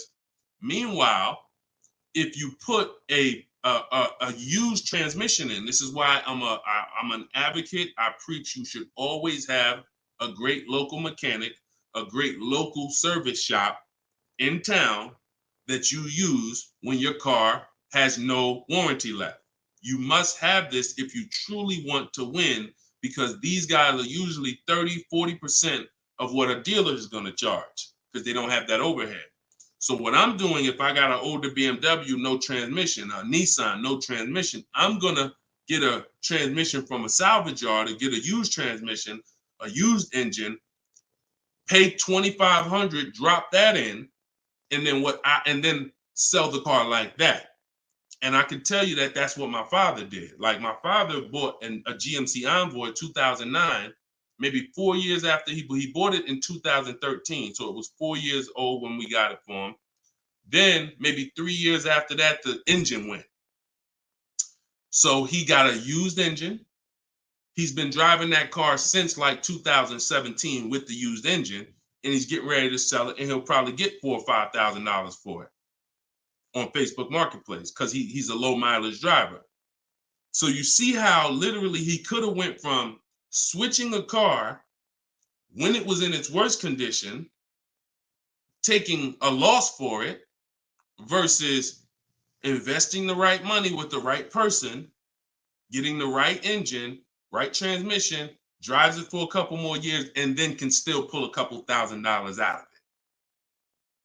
Y'all clear? Y'all see how? Y'all see how? Type dollar signs if you understand that. That's the win right there. Not taking the loss and saying, all right, let me just get out of this car, it doesn't drive, and just taking the L. Big financial loss. Now, if you don't have major damage, then I wouldn't say fix it. If you're gonna go and you got a couple nicks on the car, then it might cost you $500-600 to get the nicks touched up, but then the value of the vehicle only changes by $500-600. So it was really a wash. You put $500 out, the car's worth $500 more. You want to only repair stuff that when you spend the money, you get double back what you spent. I put $2,500 in, it increased the value of my car by $5,000. And that's typically my opinion and my rules on how I like to operate when it comes to damage. Yes, I'm actually live right now. And why is your name the Auto Advisor? We got the Auto Advisor on TikTok. Go ahead, shoot the next one up, Dolan. All right, this one from YouTube. Alberto Romo. My car has some equity. Dealer called me if I want to trade for a new one. Car has less than 30,000 miles. Should I do it? Who's getting calls from dealers right now begging them to come in and look and let them buy your car? Who's getting calls? Who's getting emails? Who's getting letters right now from dealers? Fancy Girl Kiki said me. You're getting calls. You're getting calls. You're getting emails.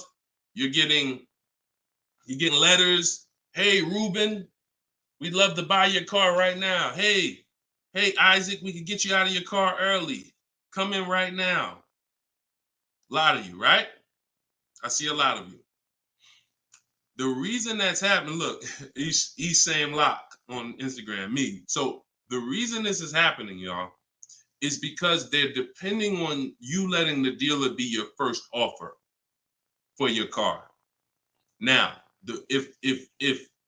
see, dealers know they're getting outbid right now. They're not able to buy as many cars as they used to because people are getting used to, I mean, it's almost a curse word in my book. We don't use this word. We don't use the word trade. And some of you who have seen me in the past, you know, we don't use the word trade. There's only one scenario where we need to trade, and that's if we have too much negative equity. The reason why we don't trade is because trading is not a bidding system. There's 3 transactions that you've been trained to give to a car dealer. One is buying a car from them. That's its own transaction. I bought a car from you. The second is getting the loan from them. That's another transaction. I got a loan from you, because there's other companies out there that only give loans. They don't even care if you buy a car. They don't sell cars. They give loans. That's a clue that there's money in the loan business. Now, the third transaction is people who want to buy your car. When you give your car to the same dealership, you gave them your old car, that's one transaction. You gave them your loan, that's another transaction. And you gave them the purchase of a new car from them. That's 3 transactions. And most times you didn't get bids on any of them. That's how you're losing money. You're probably losing $2,000 here, probably $1,500 on the loan, and then maybe another $1,000, $1,500 on your car that you gave to them. Hidden money. See, I'm not just here to teach you how to car shop from home the right way, strategically using my system. I'm also here to reveal to you the hidden money that you haven't seen in your car deals. So you got to stop doing combining transactions. That's why we don't trade. We get offers in my book, step 2. My book is 7 steps. Everything I teach is 7 steps. Those 7 steps won't change. First step is most important question. That's leasing versus buying. How many years you keep in the car?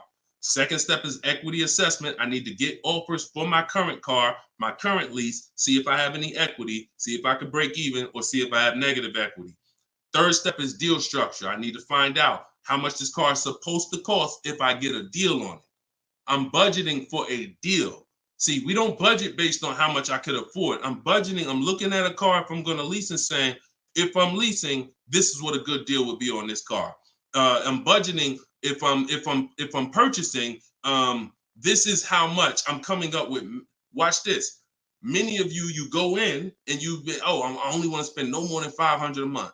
Or hey, I only want to spend no more than $30,000. You end up spending $570, or you end up spending $31,500. Or they say, hey, yeah, we got you to $30,000, but what about the taxes? All right, well, I guess I'll just put that on a credit card. So you end up going over budget because you shop with your max budget in mind. We never shop with our max in mind. We shop with multiple goals below our max, so that we always, no matter where we land, we're under our max budget. That's step 3. Step 4, we do something called shopping, not buying. We don't mix the two with my system. Shopping is deciding what you want. Buying is step 5 when we go into the market and we start getting offers on what we want. But when you get to step 5, you're in the market getting offers. Step 6 is paperwork and protection. All that paperwork that you need to know. All right, do I need this product? Warranties, all of that is step 6. And then step 7 is delivery. So everything I'm teaching you falls under one of those 7 steps. And I'm trying to get you to use a system instead of winging it. If you don't wing it, you'll be fine. But step 2, Alberto, is the equity assessment, where you're getting offers to find out what your car is worth. You can give the dealer an opportunity later to beat it, but you need to know. That's why we don't respond to those. Hey, come on in. Let me look at your old car. Let me buy your old car. Hey, come on in. Let me see. You need to call your bank for a payoff, and you need to go to CarMax, Driveway, Carvana, Kelly's Blue Book Instant Cash Offer, AutoNation Sell My Car, Car Guru Sell My Car. Take you 20, 25 minutes to do your equity assessment, and you got real cash offers that you'll know if I have equity in my car, and you'll know these people can cut me a check in an hour. And now let me go prepare to shop for my replacement car, because these companies already bid on my old car. Type clear if y'all are clear on that. That's the equity assessment. That's my 7-step system. That's why my book is called Cars from Home, 7 Steps to Saving Time, Money, and Avoiding Dealerships. All right. All of you could get a copy. You could get your copy for 75% off. It's normally $97, but as part of our launch, you can get it in my TikTok bio for 30 minutes for 75% off. Once the timer goes back up, once the timer expires, it's back up to $97. So get your copy before the timer runs out. Same thing with Instagram. Go to my Instagram bio. You'll have it 3 minutes and you come back to the show. And if you're on Facebook or YouTube, we got links in the comment section for you. All right. Great question, though. Look, go ahead. Shoot the next one up, Dolan. I said, this man, bro, spitting gold fire for real. I hope this isn't going over anyone's head. Me too, bro. Listen, me too. Keep that question up. Fancy girl Kiki from TikTok. But me too, bro. Like, I'm sitting here, man, and I pray every day that the Lord help me to look. I want you to even see. I gotta unlearn. That's why I represent this brand. I got to unlearn. Like, I have been programmed, and the people who programmed me have actually programmed me because they make more money by me staying programmed. So some of you, it's unfortunate, are not going to spend $24. You're not going to spend $24. Now, I had people get the book for $97. It's people that might be on here that say, man, I got the book before we even had this sale. $97, but some of you are not going to spend $24 to get the book. But you want to go into a 5-figure transaction, a 5-figure, $10,000, $50,000, $100,000. Some of you who are buying luxury vehicles and exotics transaction, but it's something about not, and that's just unfortunate. All right, Fancy Girl Kiki from TikTok. Is it true that you can have your down payment go towards your payments? So, all right. So when we're working out our loan, again, this is still combining the loan and the purchase of the car. Because when you're actually trying to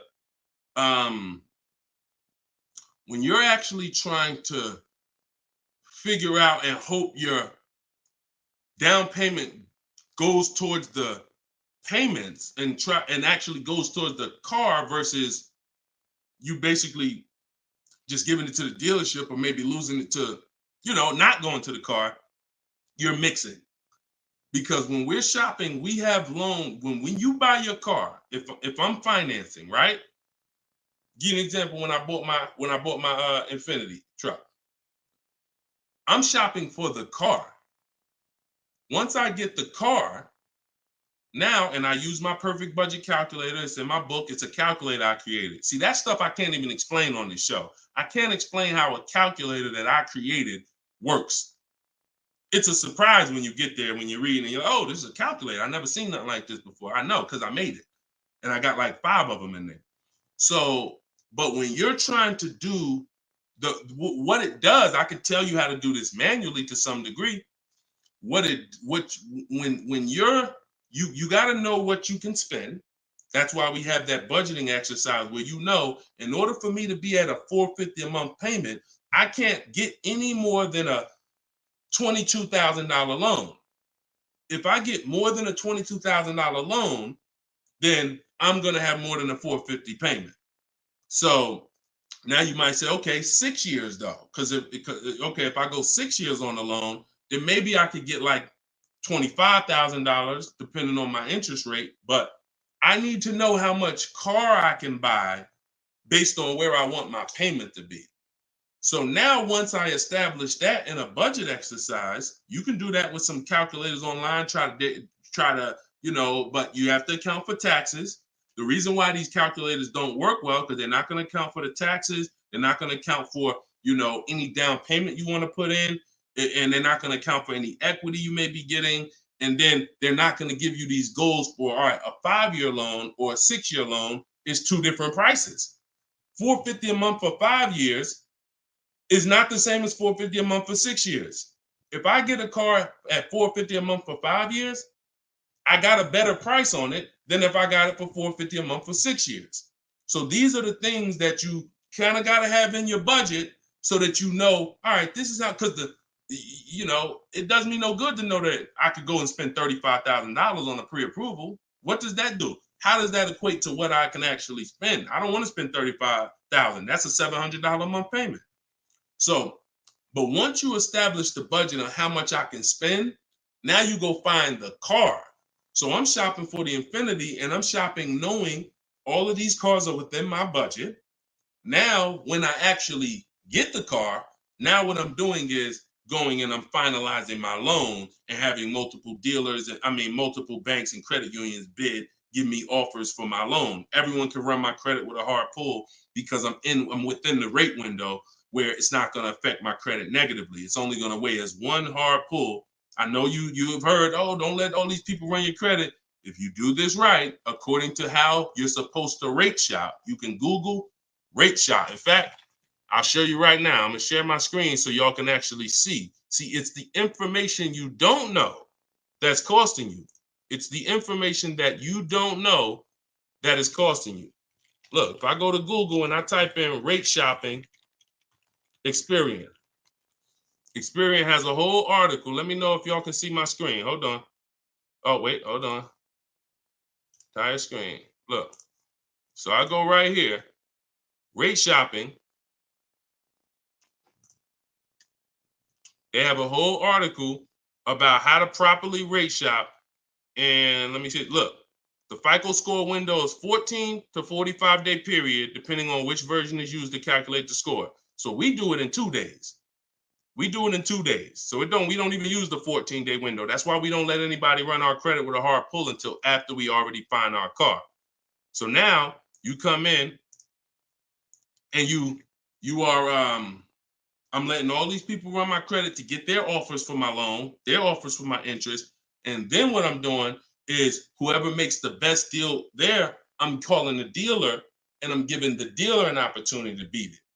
Because the dealer has another 7, 8, 10 banks that they might, let me see if I can beat that because I like to earn the business. And that's what I call the bank bidding war blueprint. So I'm putting that when you get my book, you actually get the bank bidding war blueprint because I haven't combined it with my book yet. It's going to take me probably about 30 days to combine it into my book So I just send the book and I send the bank bidding war blueprint. That strategy right there is called the bank bidding war. So we're not worried about if our down payment's going to go to the car, because our loan is always worked out with the bank, not with the dealership. Okay? Separate these things. When you start separating these things like I want you to, you're going to see I can't get into the same trouble I used to get into. Okay? Go ahead. Shoot the next one up, Dolan. Great question. Are you even actively selling cars, or are you just selling books now? No, we're all in the education business. I haven't sold cars since 2020. TikTok, what's the best way to approach a used dealership? From home. All the marketplaces. So you don't want to, if you're shopping for a used car, you cannot afford to miss a place where a used car is. What does that mean? Car Gurus, Auto Trader, Carfax.com, CarMax.com, Carvana, Driveway, eBay Motors. There's 8 marketplaces that we use. Vroom used to be on there, but Vroom's out of business now. So, and we don't use, people will say, why don't you use Auto Tempest because it pulls inventory from all of it. We don't use a third-party site, because what it's doing is pulling, it's not going to pull all the inventory, because no one's going to give this third-party site permission to just pull all their inventory, and now people start going to the third-party site instead of coming to them. So we just go direct to the marketplaces. And then the first thing we're doing, once we know our budget and what we can spend, we're going and we're looking for our car. But we are not going, the first thing you need to do if you want to get, y'all know, like, what I'm famous for is teaching people how to get below market deals from home. Below market deals. When you're getting below market deals, you have to realize there's 2 other categories of most people paying. Some of you have been paying market value. Some of you have been paying above market value. So below market value means there's 2 categories that we want to buy below what they're paying. Okay? So we got to have that in our mind. Below market. Like when you look at Eddie. Look at Eddie. This is 2023. This was last year. Still coming out of low inventory. He got a 2023 Camry hybrid. And the hybrids last year, they were on fire. On fire. Like, so they were still charging $2,000, $3,000 over sticker price for the, he got $2,086 under MSRP getting bids. That was his lowest bid. Okay? He said I had a 1-week window. So those of you who are like, Deshone, I need a car in a week. When you get bids, it ain't nothing. He said I actually completed the process in 4 days. So below market deals where people are paying sticker price and they think they won. You know what? Hey, you know what? The best deal is, at least I didn't get a markup, sticker price. Now, let's get back to approaching the used cars. When we open up when we get in used cars. Oh, wait a minute, yo, banana Thad, you funny, man. So when we get in used cars, so our goal before we could get a below market used deal, we have to know what the market prices are. So when we open up those marketplaces, the first thing I want you to do is look and sort from lowest to highest prices on all of them. Lowest to highest prices. Well, the first thing we actually do is start an account. You want an account because we want to get alerts of all new inventory. So we start an account on all the marketplaces that we can start an account on. Now we're going to look and sort from lowest to highest, and we're going to look and see what the low side of the market is. Low side of the market, low side of the market. Now I might say, okay, the low side of the market is about 22, 23. If you're doing it right, you're always going to have prices that are $3,000, $4,000, $5,000, $6,000 more. If you don't see that type of spread, you're not doing it right. So now we know this is the low side of the market. Now here's what comes with the low side of the market. Bad Carfaxes, frame damage, salvage titles, sketchy history, Damaged cars, that's good. That's what comes with it. What we're looking to do is see where those cars are priced at, and we're looking to be right above them. And from there, we have a particular system of how we're going to sort based on title history, service records, extremely important. We will not buy a used car without great service records. Then we go to accident history. There's a couple different types of accidents: serious accidents, airbag deployed, vehicle towed. All of this is serious accident. I appreciate you, JCAA. Shout out to the sharers on TikTok. Now we go to, then we need to verify there's no bogus fees, because that's a narrowing down. Now that'll narrow us down to like a top 3, top 5, top 7. But some of those vehicles are going to have bogus fees, guaranteed. And this is not always happening day one. That's why I don't want you waiting until you need a car to go shop. I want you in the market early, a month, 2 months, 3 months before you need a car, so that you can watch the market. And when you can watch the market, you have much more leverage. You have much more flexibility. You can say no. You can see where the price trends are, and you can get alerts. Many times, it's the alerts of the new cars that's going to be the car you take down. Because when once you know the low side of the market, now you're getting alerts. Every new car that hits the market, boom, soon as it hits, I can look and see, oh, that's priced on the low side. Now I look, oh, shoot, frame damage. Oh, shoot, salvage title. Oh, shoot, whatever. And eventually one pops up and you're like, oh, good Carfax. Oh, good title history. Boom. And now we're preparing to get ready to take that car off the market.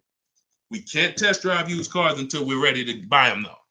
That's the only reason we can't do 100% of our used car deals from home, ever. New car deals, we've had people throughout, use my book in my course, 100%. Dealer delivers the car.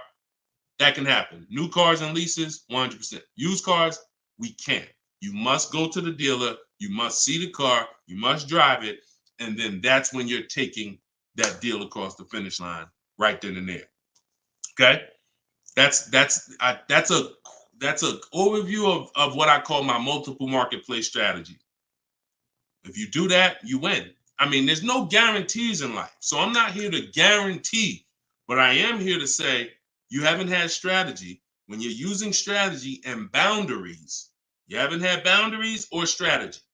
You add boundaries and strategies to your car buying, 99 times out of 100, you're going to win more than you used to win. All right? Go ahead, Dolan. Shoot the next one up.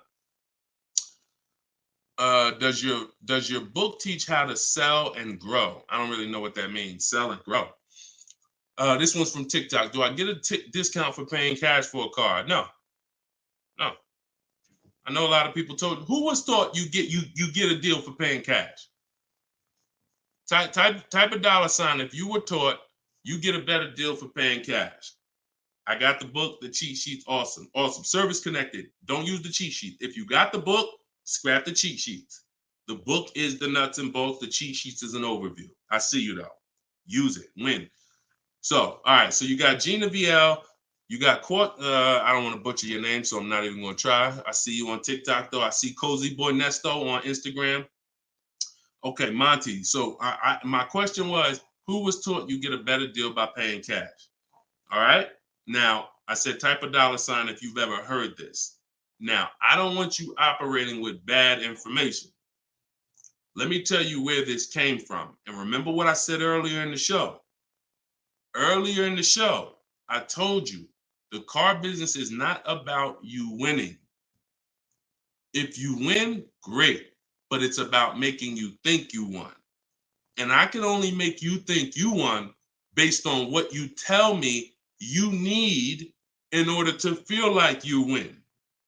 So if you come in and say, listen, man, I'm paying cash, man, y'all got to do something better for me. I'm not going to sit here and tell you, well, you don't get a better deal for paying cash. Now, I would tell you, listen, I'm going to be honest with you. You can get this price whether you pay cash or not. So, there is no, but somebody who's not going to be willing to go and tell you that, they're going to make it look like, all right, I got to make you think that the deal I'm giving you is because you pay cash. This originated from when dealers used to finance cars. There are still people And you may be one of them who think the dealer owns your car after you get it. That's why there are people who say if they can't afford a car, they say, man, I'm gonna get a dealer back their car. It's not their car anymore. Unless you're dealing with like a buy here, pay here place where they're actually extending the loan to you, it's not the dealer's car anymore. But back in the past, dealers used to extend loans. They would hold the financing. So if you offered them all the money up front, it was an incentive for them because they knew it guaranteed they get the money now. And it also saved them interest. It saved them, if they were holding the note, then they're still technically paying for that car. And they're like, okay, I could save you another $1,000, $1,500 because you're going to give me all the cash up front. It's not like that anymore. It's not. Literally from the time you leave, the dealership is funded in full in hours. Like by the time you drive off, wire transfer, the dealer is funded for the car. The funds come from Bank of America, Chase, TD, M&T Bank, whoever it comes from, wired to the dealer. From that point, it's between you and who? Who's on the title? Who's the ones calling you if you don't make the payment? Who's the one setting up the car to be taken if you don't make the payment? It's not the dealer, right? It's the bank. So it's always between you and the bank from that point, which is why you don't get an exactly life experience. You're not getting a better deal paying cash. And that's just because that's the way it's set up.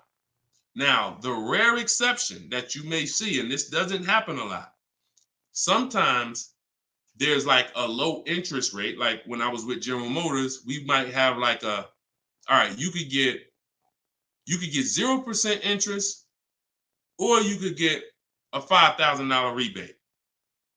Only on a new car though. But you can't do both. So if you had somebody who could pay the cash, maybe if they save more money by taking the rebate than they would if they were to take the loan. So in which case, you're not getting a better deal because you're paying cash. It's just an incentive to, you're getting a rebate. But so those are these are very rare circumstances. So I just don't want you going in and telling you that you heard that from me. And I'm just telling you that's the truth. Like that is the truth. And when you really look at how banking works and how dealerships work and the fact they don't own the car, you'll understand there's no incentive to you paying cash at all. And if you're not investing your cash, see, I want you to also think about what you're doing with your money. Because if you want to pay cash, God bless you. Pay cash. Interest rates are high. Put as much down as you can. Pay cash. Get the loan out of there as fast as possible. If you're paying 6, 7, 8, 10%, 12%, get the loan out of there.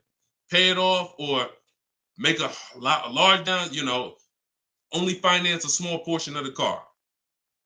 But if the rates are low, which at some point we do believe rates will be low again, or I always tell people in the bank bidding war, you got to check, see if there's any special interest rates. There might be 0%, might be 1%, 2%. So if those instances exist, there are people who your money's invested. You're getting 8% on your money. You're getting 6%. You're getting 10%. You're in real estate. You're getting 15%.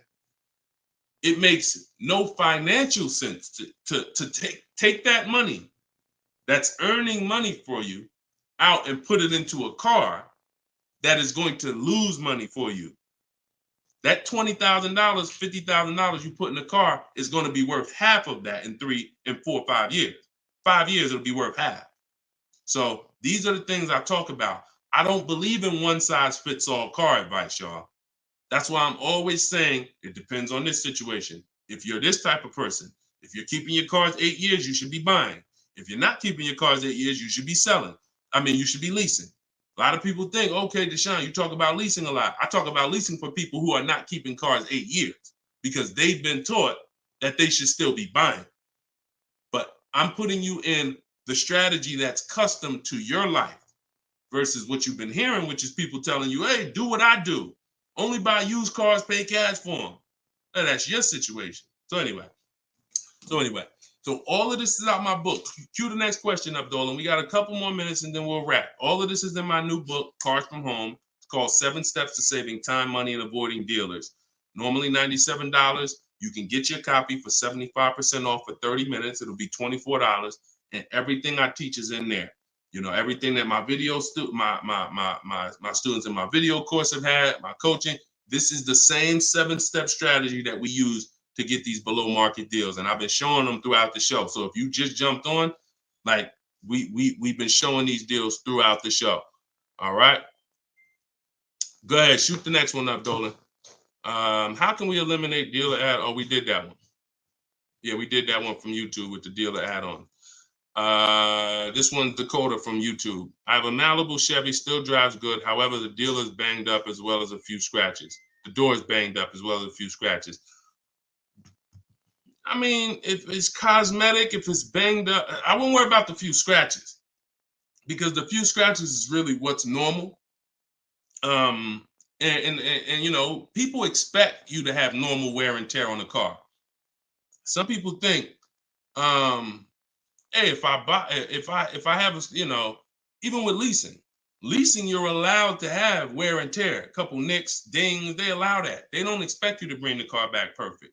Same way with this. But if it's a big dent that would be an eyesore and you can get a company like Dent Wizard or something like that to come pop the dent out, then I would do that. That might be $200, but it might make a buyer pay, you know, $1,000 more for the car. Because if I come and I see the doors banged up, I probably want $1,000 off depending on what you asking. But if I come and see you done smoothed it out, now you could ask, and I'm less like, you know. So that stuff that you can put a little money in that gives you a bigger return when you go to sell a car. Okay, in my opinion. Okay, show and tell. I have the book. Is Maps Academy different? Yeah. Maps Academy is my video program. The book is the 7 steps. I have a video library that's 7 steps in video, and then Maps Academy is, you know, my video program, and I coach people. So we do these Zoom calls, so we make sure we answer questions. So I always say, get in where you fit in. You know, get in where you fit in. I don't care how you get the information. Get the information. You want to get it from my free videos on social media. You want to cycle through those. I got hundreds of them. Piece things together. Get in where you fit in. You want to be on the live show. Try to piece it together. You want to get the book. You want to be in the video library. You want to coach with me. Whatever. That's what I'm saying. It's no excuse. It's no excuse for any of you not to be getting below market deals when the information exists. And it's thousands of people that testify about me. I'm not new here. We got over 2 million followers. If I wasn't helping people, it would have been out by now. Somebody would have wrote by now, oh, this guy don't do what he said. I got thousands of people around this country, testimonials, hundreds that we done just grabbed, boom, boom, emailing us, yo, look at my deal, look at my deal. So it's just, you are just now discovering what we do. But understand, we've been doing this. All right. All right. All right. Go ahead. TikTok. What would be the sweet spot year in buying a used large SUV, Suburban or Expedition? Much as you could afford. You see, so when you look at quality, this is why I like to have multiple goals. Because what I like to do is I like to have a goal, right? 5-year loan, no down payment. That's one price. 6-year loan, no down payment. That's another price. 5-year loan with the money, you know, I might say, okay, if I have to, I can put $5,000 down. You know what I'm saying? Some of you, that's realistic. That's how you look at it. Man, if I have to, I got $3,000 I can put down. If I don't have to, I don't want to. That's why when you use my perfect budget calculator, which is in my book, step 3, when we're budgeting, we're deal focused budgeting. Here's what you want to know. If I want to be at $450 a month, how much is $450 on a 5-year loan, no money down? All right, that's one purchase price. Now, second tier, $450 a month, no money down, 6-year loan. I told you, I pay more if I had $450 for 6 years than I $450 for 5 years. So that's the next step up. Then I say, okay, 5-year loan using my down payment money. And then my max budget would be 6-year loan using my down payment money. But understand, I'm still under my max budget. I don't care if I have to go, and then we have another step where some of you have an old car. You have an older car, you're going to be selling it. You got 3,000 equity, you got 5,000 equity. That's also in there. So then it'll be no down payment, no equity. No down payment, no equity, 6 years. Down payment, no equity.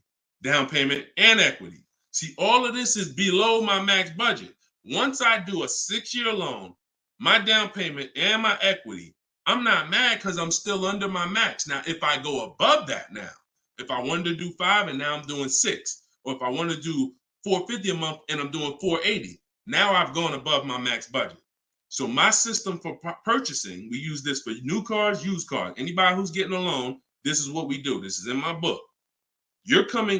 My calculator generates those 6 goals for you. So when we say sweet spot, my first target is that first goal. That's my first target. When I went shopping for my Infiniti, I was looking for a car under that first price. Couldn't find it. Jumped up to the next tier. Couldn't find it. Jumped up to the next tier. And it was my 4th goal is where I found this one at. But I still had like $4,000 or $5,000 more that would have kept me below my max budget. So that's how you want to do it. Shorter loans, no down payment. Longer loan that I'll take is 6 years. I never recommend anything longer than 6 years. And then we start adding those resources that we have to it. And then once we tap out at the top, that's our max budget. 6-year loan, the most down payment money. And then if I have any equity for my car, I'm putting that all into the deal. And then as long as I find a car in any of those, and that's usually like a $10,000 to $15,000 spread, depending on, how much resources you got. That's a couple $1,000s right there. So that gives you the room to bump yourself up without letting a car dealer bump you up over your budget. All right? That's why it's called the perfect budget calculator. And I invented it. All right? Praise the Lord. Listen, I appreciate y'all. We've been on for about 1 hour and 15 minutes. We do these shows live Monday, Tuesday, Thursday, and Friday. Wasn't going to do one today, but you know what? I said, it's Wednesday. Let's jump on. Let's do a live. Let's get some questions. Let's get as many as we can. But this is what we do, y'all. You could tell your friends 12 o'clock and 3 o'clock, Monday, Tuesday, Thursday, Friday. You can meet me live on any of my platforms, Facebook, TikTok, Instagram, or YouTube. And we'll be doing this live Q&A to make sure you guys get what you need to save money and get below market car deals. That is the goal. So for those of you who like Deshone, I appreciate the show, but I want everything in one spot, man. I don't want to even have to come back to this show anymore. That's all in my new book, Car Shopping. It's called Cars from Home, 7 Steps to Saving Time, Money, and Avoiding Dealerships. You can get it for 75% off in my TikTok bio. It'll be in your inbox, and everyone who gets a car, who gets a book, right when you purchase, I give you a support email. So on that last page, you'll see a support email. If for some reason I don't give the support email out to the public because people just be emailing me with questions and all that, I don't do DMs. I don't do none of that because we got too many people to be doing DMs and all of that. Once you purchase this book, you get a support email. If for any reason your book doesn't arrive in 5-10 minutes, check your spam, check your junk folder. But if it's not there, then email us at support and we'll make sure we get you a copy right to you. All right. So use this information, get your book for 75% off. You won't pay the full $97 in my TikTok bio, in my Instagram bio, or in the comment section on YouTube or Facebook. We got a link in the comments for you, or you can scan the QR code. But that's what we do, y'all. Below market deals. That's the goal. Keep unlearning, keep relearning. I appreciate you. All right. See y'all on the next live.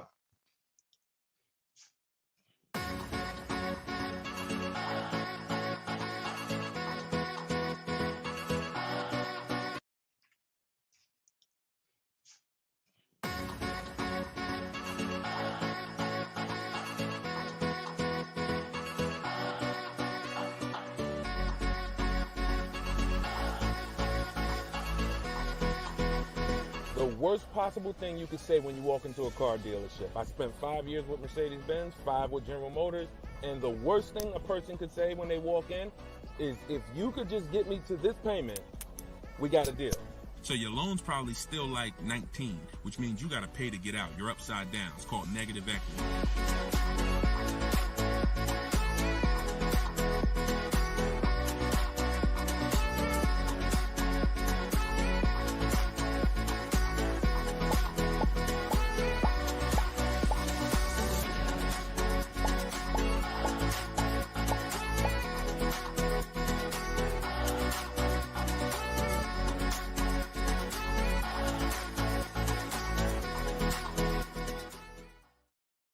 Gail. Welcome everybody to episode 6 of Car Shopping Questions and Answers. I am your host, Deshone, publicly known as Deshone the Auto Advisor. We do these shows Monday, Tuesday, Thursday, and Friday live at 12 p.m. Eastern Time and 3 p.m. Eastern Time. So I know some of you may see our live rebroadcast. That's for you to tell your friends about. That's when you can't make the show. You catch the rebroadcast. But those are the times that we're live. If you don't know me, I'm the author of the digital book Cars from Home, 7 Steps to Saving Time, Money, and Avoiding Dealers, currently rated 4.94 on Goodreads.com. So thank you to everyone who has reviewed the book, the digital book. All of you can get the copy for 75% off during the show for the next 30 minutes. You'll see when you click the link in my TikTok bio, there is a link, there's a button for you to get 75% off. So you won't pay the normal $97 price. Same thing with Instagram. And you guys on Facebook or YouTube, you can click the button in the comments and you can get your copy. So come on in, start typing your questions. We do this, we do rapid fire Q&A. I see a lot of people coming on the TikTok, and we got Dolan pulling questions. So no matter where you're watching us from, type your questions and we're going to pull them into the live show and we'll get them answered right now. All right. So I'm excited about this show. I see we're continuing to see people getting below market deals. If you don't know that the goal is for you to get below market deals, and the goal is for you to not spend more than 30 minutes in a car dealership. I spent 14 years in car dealerships. So you're not learning from somebody who's just like you. I'm just like you in that, I buy cars, I lease cars. That's the way we're similar, but I'm an insider. I'm an auto industry insider. My business for 14 years plus was in car dealerships. So start typing your questions. Let me tag everybody on Facebook and let's get down to business. Okay, whenever we get the first one, Dolan will put it up. Let me just tag my people here on Facebook. All right, there we go. Okay, what's up, Skinner? Good to see you. What's up, Angel? What's up, Jill, man? Good to see you. Yep, what's up, Jason? Great to see you. All right. Brother said he's been doing it. Oh, what's up, Auto Advisor? Good to see you. Absolutely. All right, y'all got to type fast. I know you probably, and try not to make your questions long. Try to get all your question in one shot, but try not to make it too long where it can't fit in. All right, this one's from TikTok. Isaac from TikTok said, best current APR rate for tier A1 credit. So the best APR is always going to come through getting bids. Now I know this is new. This is new to most of you. But getting bids is how you're going to get your best and guarantee your best car deal, your best loan. So I'm going to lay out this process we call the bank bidding war. And if you follow this step, you'll be able to have 10, 15, 20 banks and credit unions bidding for your loan. And then you'll be able to pick the best one. And the way you do this is extremely important, because if you do this right, then it's only going to have the same effect on your credit score as one hard inquiry. So think about what we're saying. We're going to allow multiple people to access our credit with hard inquiries, but at the end of this period, after we get our car, the weight on our score, the effect on our credit score is going to be one hard inquiry. So the first thing, there's 3 rounds in the bank bidding war. The first round is to always check and see if there's any special interest rates or special promotional rates that are being advertised for the car you're looking for. So let's just say you're shopping for a, Kia Telluride. You're gonna now check and see, is there any special interest rates? 0%, 0.99%, 1.99%. All of these rates are like a finance rebate. That means there's no bank or credit union that's gonna beat them.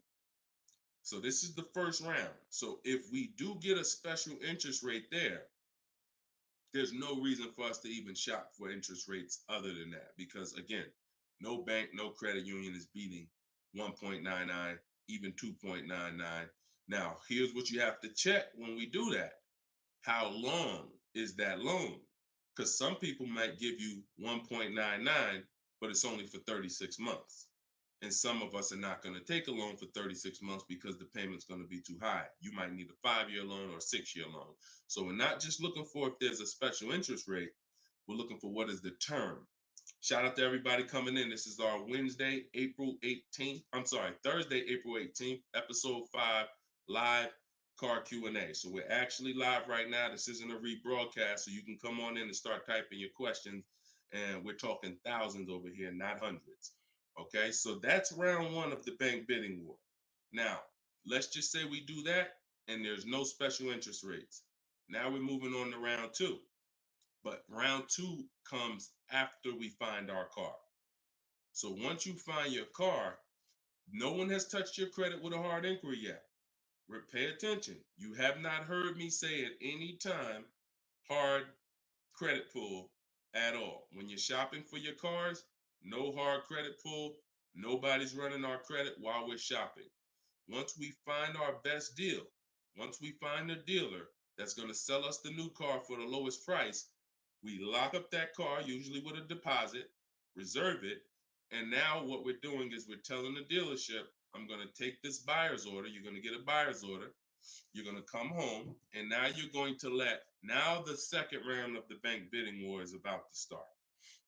You're going to come home. You're going to call your bank if you have one, or your credit union. This is when you're going to let them access your credit. Because if you've ever tried to actually get a bank to tell you what the interest rate would be, like a pre-approval, many of them, and if you've experienced this, I want you to type a 1, many of them will say you need to have a car first, right? If you've experienced that type of 1, you call your bank, hey, I'm trying to get a pre-approval. They're like, okay, well, we need the information on the car. And you're like, well, I'm trying to get the pre-approval so I can go get the car. So that's why we don't follow that process of getting a pre-approval beforehand. Look, Marinette, you've experienced it on Facebook. So when we look at having the buyer's order for the car that we reserved, you have everything you need now. You have everything the bank could want. And you're now going to call your bank, or if hopefully your bank and credit union has a website, you could do this all online. And you're going to get as many approvals, offers as you possibly can. In my book, I list a couple: your bank, your credit union, online banks, Lightstream, community credit union, everybody who can lend in your state, you want them bidding.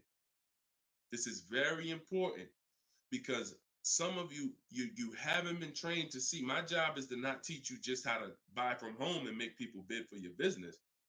My job is to show you everyone willing to listen. If you're willing to listen, I'll show you where the hidden money is in your car deal. The money you have not been trained to see, or the money you've been trained not to look at. And the people who have trained you not to look at this money are usually the people that's making the money. So you have to see that one point. Let me give you a scenario here. Let's go to an auto loan calculator so you can see how much money is just in your car loan. Just in your car loan. And we're going to do a couple different interest rates so y'all can take this serious and you'll see why you need to be getting multiple bids for your interest. So if I'm buying a $30,000, if I'm looking to borrow $30,000, let's take $30,000 for an example. Average, pretty good average. Average price of a car is probably higher than that, but let's use 30. Now, if that interest rate is 5.99, total interest paid is $4,791 over the course of 5 years at 5.99. If the interest rate is 7.99, total interest paid is $64.89. That's over $2,000 difference. 2 points, $30,000 loan. Now, some of you are going to be borrowing more than that. Some of you are getting $50,000 loans.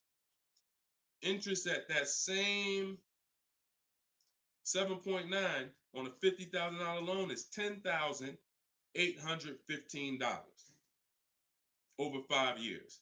Now, if you can get 2 points less, 5.99, interest is $7,984. This is $3,000 difference. So, do you see how if you're not taking getting the best loan offer just as serious as you're taking trying to get the best price, you get a good price and then you'll give it back to the bank who's giving you the loan. So this is why we get bid. So we're now going to let all these people run your credit. This is when you do your hard inquiry. You don't do it before this. Hard inquiries, credit unions, online banks, your bank, your credit union, everybody's bidding now. And now what you're going to do, once you take the best offer from that round, that's round 2, that's when you're going to call the dealer and you're going to tell them what that best offer is and see if they can beat it. Because the dealership has another 7 to 10 to 12 banks that they're going to be competing to try to get your business. So this is the bank bidding war. So when I created this product, and if you do this right, as I said, what I know you were taught, who was taught, be honest, we're live right now. This is our Thursday, 12 p.m. live. Who was taught, don't let people run your credit. When you have multiple inquiries, it lowers your credit score. Who was taught that? Type me if you were taught that. Don't let these banks, don't let people run your credit. You can't have all these people doing hard inquiries, or they're going, it's going to jack your credit score up. All right, look, that right was taught. Okay, look, Lisa, I see you. Hold on, let me go to Instagram so I can see our Instagram comments over here. I always got to go to Instagram Live. Okay, Diana from Facebook, I see you. Hold on, let's get Instagram in the building. Give me a second. All right, Marinette. All right, Marinette. Okay, I see you. D, I don't even want to try to pronounce your name, but I see you on Instagram. So it's partially true and it's partially wrong. You have to do it the way I just laid out for you. That's called the bank bidding war. And if you want to prove this for yourself, you can simply type in rate shopping online and you'll see this is how the credit union, this is how the credit bureaus allow you to rate shop. So they'll give you 14 to 45 days to do it. If you do it like I just told you, it'll only take 2 days. 2 days. One day you're doing all your stuff at home. We're getting all our lenders at home to bid. The next day, we're getting the dealers to get their lenders to bid. And then we're making a decision on who got the best offer. So don't ask yourself. I never want you asking yourself. I never ask myself, did I get the best deal? That's a question of disempowerment. That's a question of weakness. We don't want that. What you should be saying is, following this process, I guarantee I got the best deal because I got offers from all these banks. I can't get offers from 15, 20 banks and not guarantee I got the best rate. The way you shop, or you've been taught to shop or programmed to shop, you're only getting offers from one bank, or you're just letting the dealer do it all for you. That's where your buyer's remorse comes from. That's where your skepticism about, did I really get the best rate, comes from. So we won't know what the best rate is until we get all the bids. And that's how we do it. So everything that I'm teaching y'all is part of what's in my book, rated 4.9 on Goodreads. It's called Cars from Home, 7 Steps to Saving Time, Money, and Avoiding Dealers. You could keep typing your questions, because Dolan's going to pull the next question, and you can put it up on the screen now, Dolan. Put the next question up. But all of you can get your copy for 75% off as long as you get to my website before the 30 minutes expires. This is a welcome offer. Normal price of the book is $97, and it's worth every penny. It's worth actually thousands. But special welcome offer, you get it for 75% off in my TikTok bio, in my Instagram bio, or in the comment section on YouTube or Facebook. Okay, this is Monty from YouTube. She said, my mother's looking to start a new lease soon, but she only drives 5,000 a year. What's the best option? Low mileage lease if she's not keeping the car. So if she's not keeping the car, Monty, watch this. I run this scenario a lot, and I want y'all to, because some of you, you were taught never to lease. If you stick around this channel long enough, you'll see probably within minutes that that's some of the worst advice that you've ever listened to. If you don't keep your cars 8 years, so we'll talk about that, and we show examples. It's not even up for debate. People who try to debate it, they're emotional and they're tied to old advice. So once you have decided you're leasing, which means I'm not keeping my car 8 years, I want to avoid that depreciation, then I need to be shopping for aggressive lease deals, because it's the short term. Again, this is another unseen expense, depreciation. This is why, look, when you buy your car today, you buy a $40,000 car today, you try to take that car back to the dealership a month later, what's it worth? You try to take, you buy a car today for $40,000. You try to take that car back to the dealer a month later. Is it worth $40,000? Right? No. A month. You might have even not you might have not even driven it. But that's the way depreciation works. You don't have to drive the car. In fact, here's another scenario. You could park the car outside your house for a year. You buy it for $40,000, park it right outside your house, don't even touch it. Just start it every now and then to keep the engine running. You come back a year later, that car is not worth $40,000. It's worth probably $32,000. Dang, how did I lose that much value and I didn't even drive it 1 mile? Depreciation. That's called the unseen expense. So whenever you hear me talk about the unseen expense, it's depreciation. So your job is to find the strategies, which is what I teach, to make sure you avoid the depreciation hit. So if you buy a car, Monty, even if she doesn't drive it, even if she only drives it 5,000 per year, 5,000 miles a year, like you're saying, she's losing value. And what she's doing when she replaces the car is she's hoping she could get some of that value back that she lost. It really never happens. Who understands that when you go to trade your car in, you never get what you really thought you were going to get for the car, right? Now, I'm going to ask you a question. Everyone who has a car outside that's 10 years old or more, 10 years old or more, type me in the comments. Matter of fact, let me know how many years you've had the car. That's a better one. Type how many years you've had the car.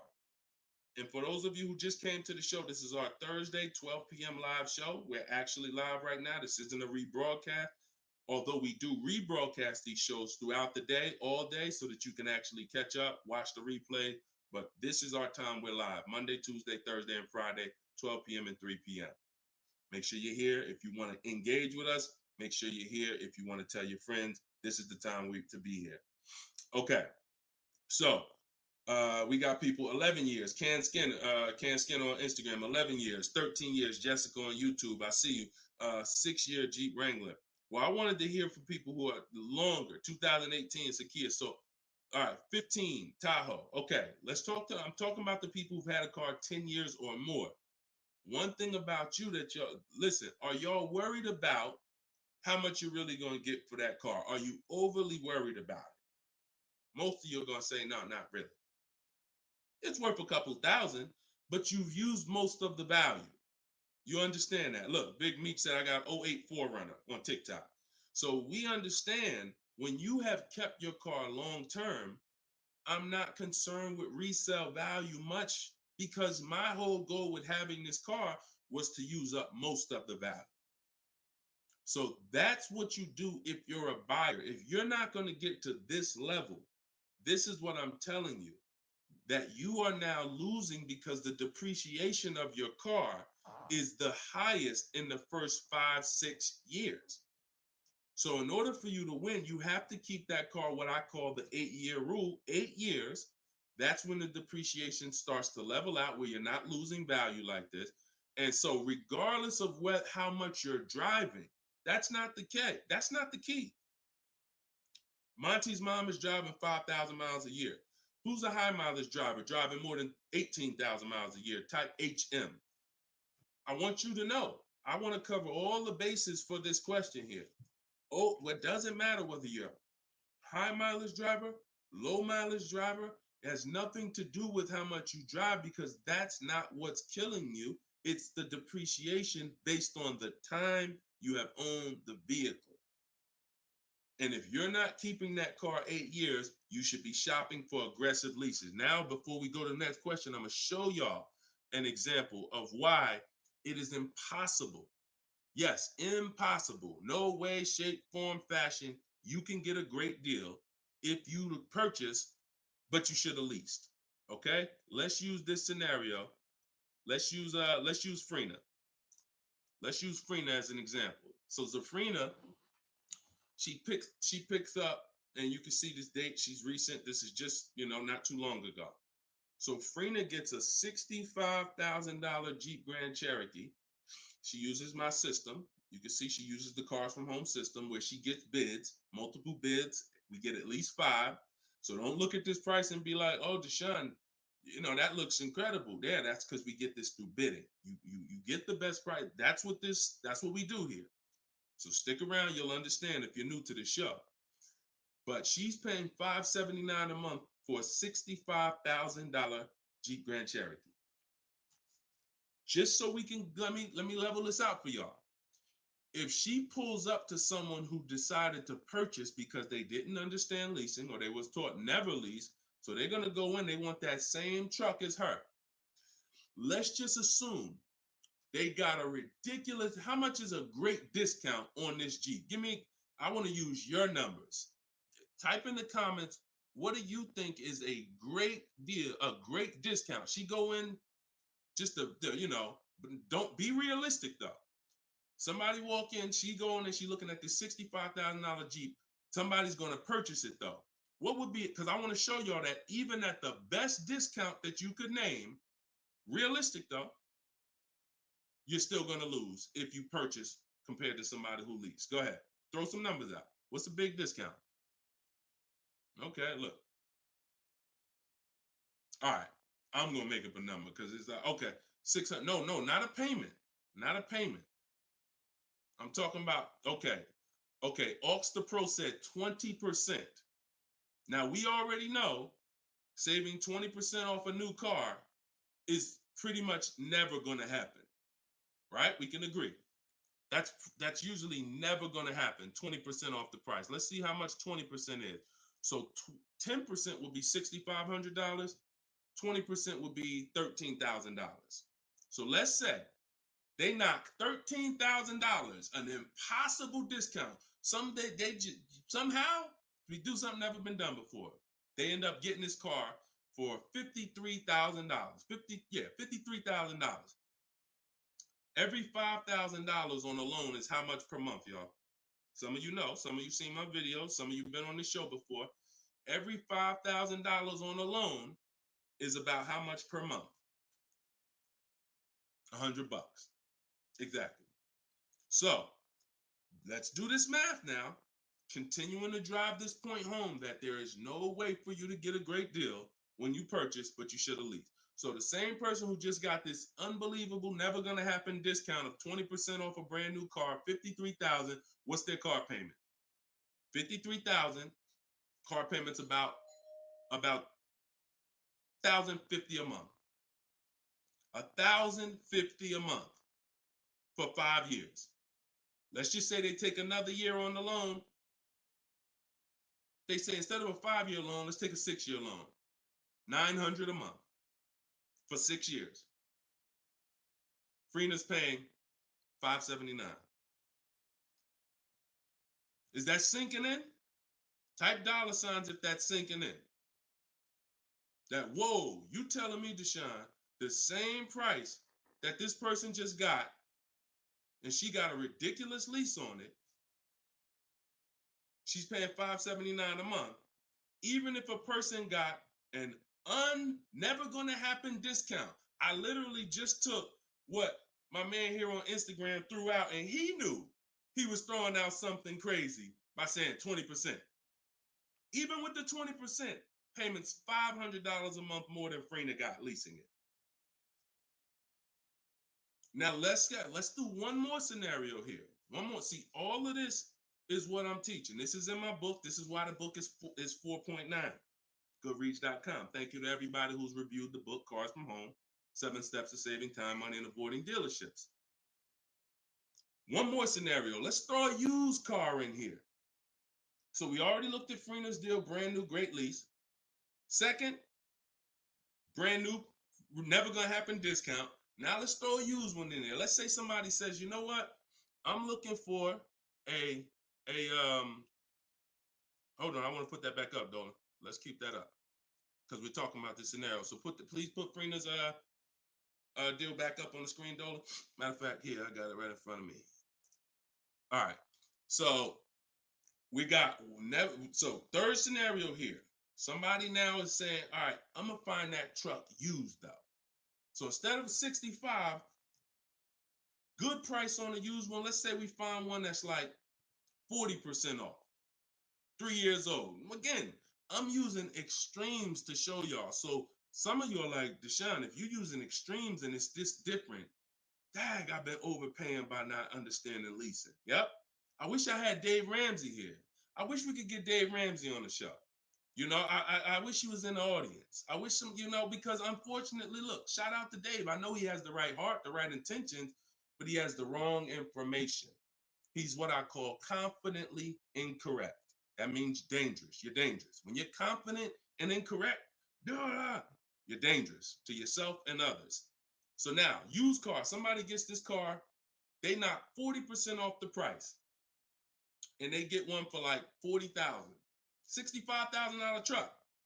I got one 3 years old. I paid $40 for it. Every $5,000 we just said is about $100 a month. 40 payments, $800. You take a 6-year loan, payments $725. On a used one, we're no longer even talking apples to apples with the vehicle. On a used one, $579 Freener's paying, $725 for a 6-year loan on a used one, 3 years old, 1 year on the warranty left. Then you're on your own. $1,000 a month to buy a brand new one. See, son, you getting mad yet? Are you getting mad yet at the people who taught you not to lease? Now, who should be? Because some of you, if you just tuned in, you might be thinking, oh, Deshone, so should I only lease? No. If you are not keeping your cars 8 years, then you should only lease. Because when you buy, if you keep the car long enough, you can win. Because you're going to pay double what Freener's paying if you buy a brand new one. You're going to pay more on a used one, but eventually you pay off the car, you keep it 8, 10, 12 years. The longer you keep it, you can catch up. You're still not going to, you get what I'm saying? Because Freener's always going to have a payment. If she keeps leasing, she's always going to have a payment. But if you keep buying your cars, trading them in 5 years, trading them in 6 years, trading them in 4 years, you are no way, shape, or form even close to this. You're thousands and thousands of dollars away. There's thousands of dollars more every year coming out of your bank account than someone who understands leasing. Yeah. Tell your parents, tell your cousins, tell your brothers, tell your spouse. This is what I've been ranting about for years, trying to get you to understand. That's why I say there's no way to get a great deal if you don't understand. If your deal's on the wrong foundation, no way to get a great deal. It's impossible, no matter how much you save on the car. Okay? So yeah, we go deep on that today. Good. I'm happy we got a chance to go deep. All right. I see a lot of people typing $signs. You understand. All right, Dolan, shoot the next question up. Skinner, I see you on YouTube, man. It's real. It's real. This is what we do, man. I'm glad we gotta look. I'm the bad news first person, so don't think I gotta share the bad news first, and then but I'm also giving you the olive branch to like you can change this. You can start doing things different. You can start shopping different. You can learn how to make these people big. So go ahead, shoot the next question up, Dolan. Let's keep them coming. We're Thursday. We're live right now, y'all. So if you just jumped on the show, this is our live 12 p.m. show. Type your questions, and can y'all tap the screen on TikTok? Can we shoot those likes up? Can we? If you're gonna spend time with us and you're getting value out of what we're doing, I need everybody who's getting value hit the like button and start tapping the screen if you're on TikTok just to show that. Run those likes up. All right, I see it. See y'all lighting it up already. All right, Facebook, James. I'm an old school guy that was told not to let anyone run my credit. I'm not even sure how to download your book. Maybe you could walk us old timers through the process of downloading it. Unfortunately, I teach an online system. I'll be the first one to tell you my system's online. My system's right here in front of a computer. I've worked personally with probably 1,600 people personally in my coaching program since 2021. They got to know how to use a computer. I've had older people who get their children, who get their grandchildren come because and sorry y'all, my eyes are watering. I got a little something trying to jump on me, but we good. But I would be lying to you if I told you this isn't based on because we use copy and paste systems. You're sending emails. So that's one thing I can say. I wish I could, tell you otherwise, but if you want to use what I teach, I mean, now I've had people who get their grandchildren or get their children because my system to get great deals only takes 90 minutes. It only takes 90 minutes. That's why when you go to the page and you see my book, a lot of you are going to see the first thing I say on my website is this will teach you how to get below market deals in as quick as 48 hours. And the time you're putting in to get those deals is probably going to be about 90 minutes once you learn, as I walk you through my 7-step process. But you got to know how to use a computer. So I'm just being real with you. Like, I wouldn't tell you to get the book if you're not comfortable sending emails, copying and pasting, because it is an online system. So I would tell you, call one of your family members who's computer savvy. Tell them, hey, get this book, work this for me, help granddad out, help dad out. And not only are you helping yourself, but they'll now have a skill so that they can learn, so that they're now making dealers bid and they're at home. That's just me being as honest as possible with you. All right. Great question, though. Great concern. Skinner, what's up, my man? Skinner from YouTube. Deshone, what are the bank necessarily looking for different from what the dealership is? Banks want to lend. So think about where you're at right now. Skinner from YouTube just asked, so what is the banks necessarily looking for different than the dealerships? Banks, there's more banks around us that would want to lend us money to buy a car than we know about. So wherever your zip code is, the reason why I want you using the bank bidding war, which I laid out at the beginning of the show, if you just jumped on, you want to go to YouTube, you want to watch the beginning of episode 6, and I break down the bank bidding war. If you don't have my book, if you have my book, then you know the bank bidding war. Now, it's about letting the people who want to bid, because the dealers, here's the difference. It's your positioning.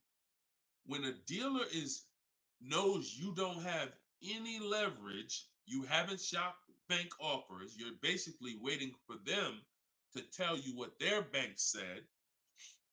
Here's usually the conversation. What is the most interest? What is the highest rate you think they'll take?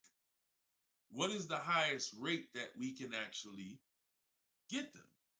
And it might be 6.2, but at 6.2, we make some nice money on the loan. But that's not the best I could do. But I'm not going to give them the best I could do, because what sense does that make? I'm going to give you the most you're willing to pay. So if I go out and say, look, we got you 6.2, your payment's this. If you don't fight them, then that's what's going to happen. But when you have offers, now what you're doing is calling them and saying, look, I got 5.79 from my credit union, or 5.79 from this online bank. If you could beat it, then I'll give you the business. Not only does this make for a good relationship because you're giving them the opportunity versus saying, oh, I'm not letting you get the opportunity. This person has 7, 10 banks. You give them an opportunity, and this is how you guarantee the best rate. So it's not about they're looking for anything different. It's about positioning yourself so that the dealer is now trying to beat the rate you got versus what I just laid out 60 seconds ago when you don't have a rate in the conversation they're having. Leverage. All right, that's the difference. One gives you major leverage to guarantee you're getting the best offer. One, you have no leverage, and so there's no guarantee, and you'll always drive wondering, man, could I have gotten a lower interest rate? That'll always be in the back of your mind. So we want to eliminate that.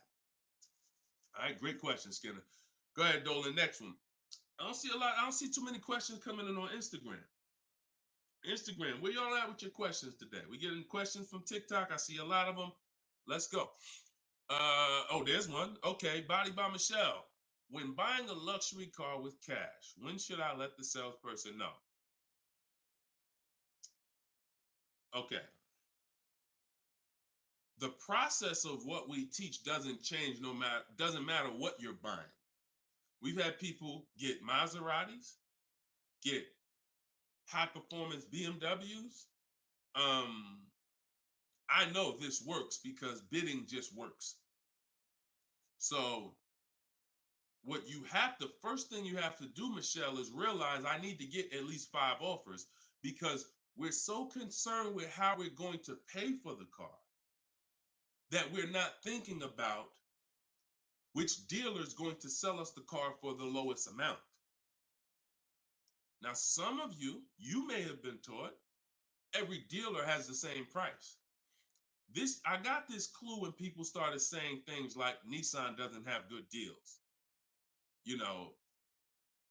Hyundai, the deal on the Hyundais right now are terrible. That's either coming from 2 things, and they're both wrong, that I want you to stop today. Looking at advertisements, commercials, because some people say, Deshone, I look at that, the commercial says that, I got to put down $4,000 if I want to lease that vehicle. That's an advertisement. It's not a deal. It's a custom thing they put together that they want to present to the public. It's not a deal. When you look at what I just showed you with Frina, when you look at Danielle's lease on her Audi A3. She's paying $550 a month, $44,000 Audi A3. She only put her first look. This is her words. Due to circumstances out of my control, I had to lease something quickly. So my program, I told you, as quick as 48 hours, you can get below market deals. This doesn't take days and days and weeks. I took the course last weekend, did all my emailing back and forth, because she's in my video program. So I do have my book, and then I have that same book in a video program. You pick. Now, finalized the deal on Sunday, was finally able to pick it up. This is the details. $550 a month. First payment down. Included maintenance, gap insurance, all fees, taxes, registration, 12,000 miles per year. MSRP was $44,000. If we saw a commercial, or if we went on Audi's website right now, that is not what they're advertising for that car's lease. They're probably advertising $479 a month with $3,700 due at signing, plus tax and fees, which would end up, if you wanted to get to this payment, you probably need $5-6 grand up front.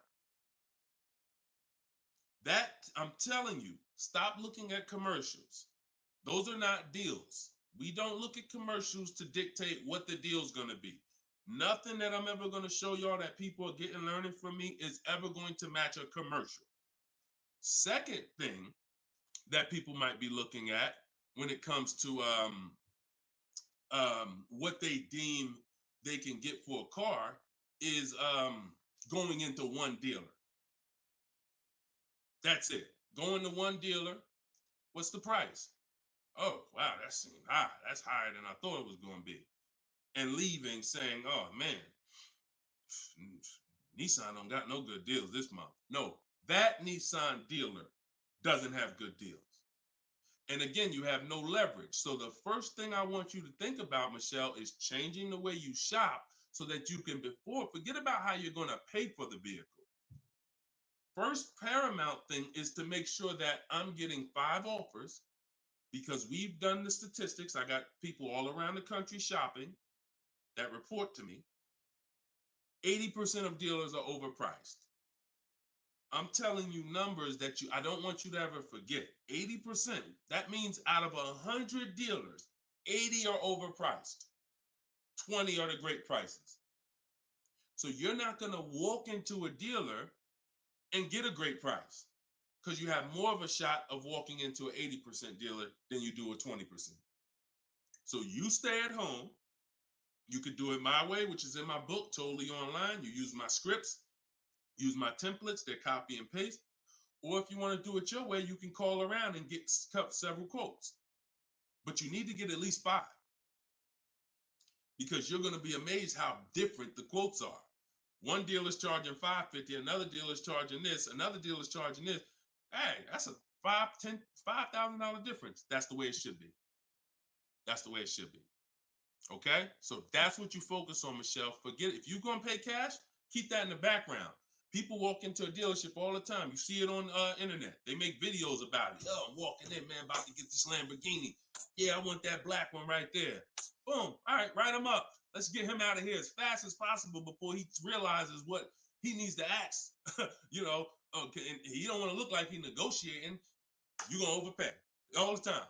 People celebrate the cars, but they overpaying for them. So don't focus on how I'm getting the car. Focus on, let me get these offers so I can make sure I get the best price. Once I get the best price, here's the cash.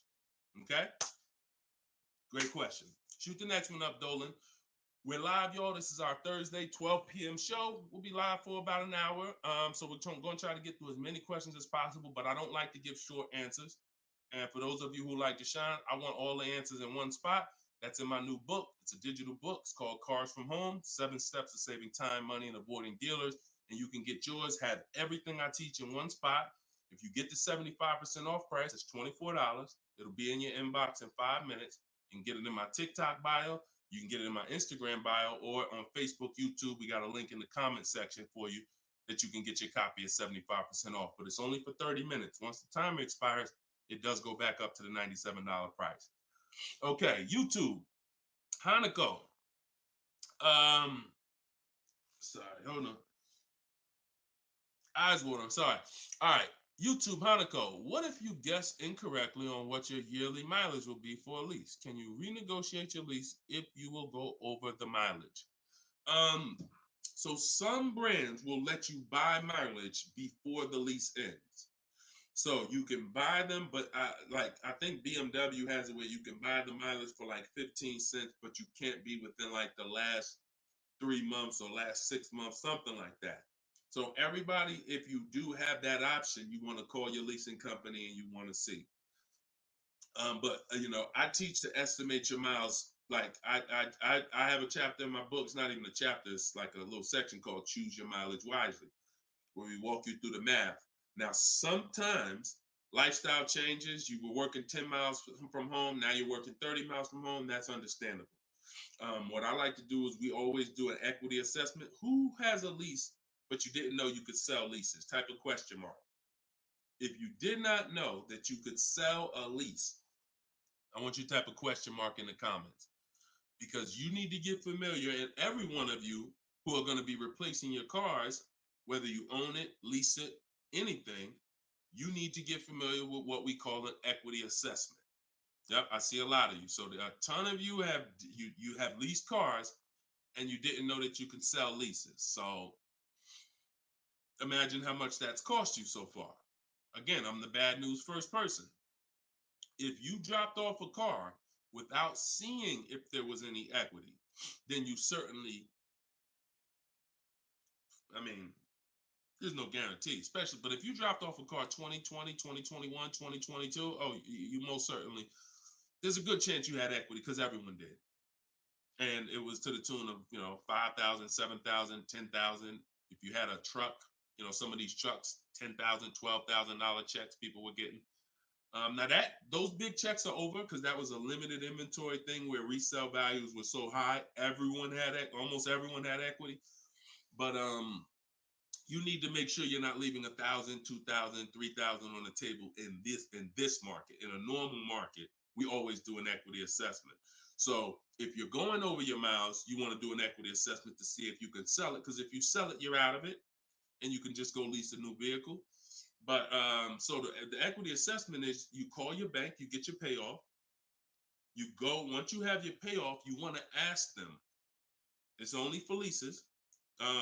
This question, the second question, is only for leases. Do I have a third-party restriction? If they say yes, you just need to make a note of that.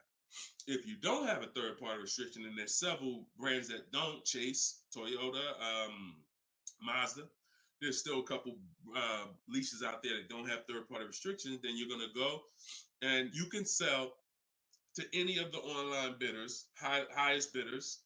You get all these offers. And look, let me be clear on when you should be doing this. Before you ever think about shopping for a car, you gotta take care of your equity. You shouldn't be shopping for a car and then saying, all right, now let me check and see what equity I got. Because now if you don't, you need to know that up front, because if you have $3,000, $4,000 of equity, that matters going into your budget. Maybe you want to apply it to your next deal. Maybe you want to put it in your bank account, but you need to know about it early. That's why it's the second step in my system. I got 7 steps. Equity assessment is the second step. As soon as you think about getting a new car, your first question should be buy or lease. Should I buy or lease? That means, am I keeping the car 8 years or not? And then the second thing is equity assessment, because that's going to tell you your positioning with your current car. So once you get your payoff, you go to the Carvana, CarMax, Driveway, and you look, you do what you want. I would not suggest you be lazy in this. This takes 20, 25 minutes, and this is your money. So you go to those websites, CarMax, Carvana, Driveway, Kelly's Blue Book Instant Cash Offer,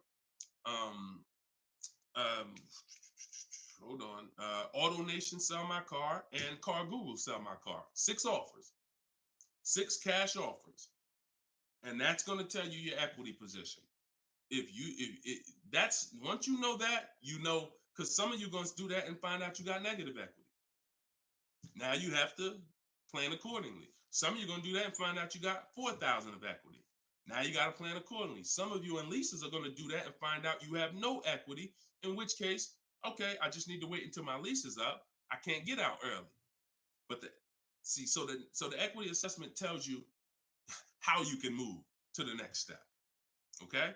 So that's what you focus on. That's what you focus on at this particular step. Okay?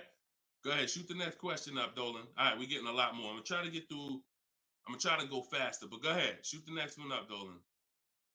This one's Instagram. That's my man that I said I ain't want to butcher your name. Might even be a woman, so I'm not even gonna try to pronounce the name. But my lease is up in 6 months. I would like to lease again. Is my current lease gonna hurt me when trading it in? Equity assessment. I'm glad you asked that. Equity assessment. That's the game. That's the game. See, those are the questions that gets answered with the equity assessment. Is my lease going to hurt me or help me? Do the equity assessment, and you'll know. Now, if you have a third-party restriction, then we can't sell direct to these online buyers. We have to sell to a local car dealer of the same brand. So I have a script in my book where I walk you through talking to used car managers so that you can actually sell your car locally to them. You're selling a 2 or 3 year old car, usually good mileage for most. We need to sell that car to a local used car dealer, but we are still getting bids. We're not walking in. This is what a lot of people did. You may have did it. Man, I got a third party restriction. I'm gonna just walk into the dealer. Hey, yeah, look, I know I got equity. You don't realize how you're making it hard for someone to even help you because you don't know how much equity you got, and now you're coming in and you're not really saying what you know.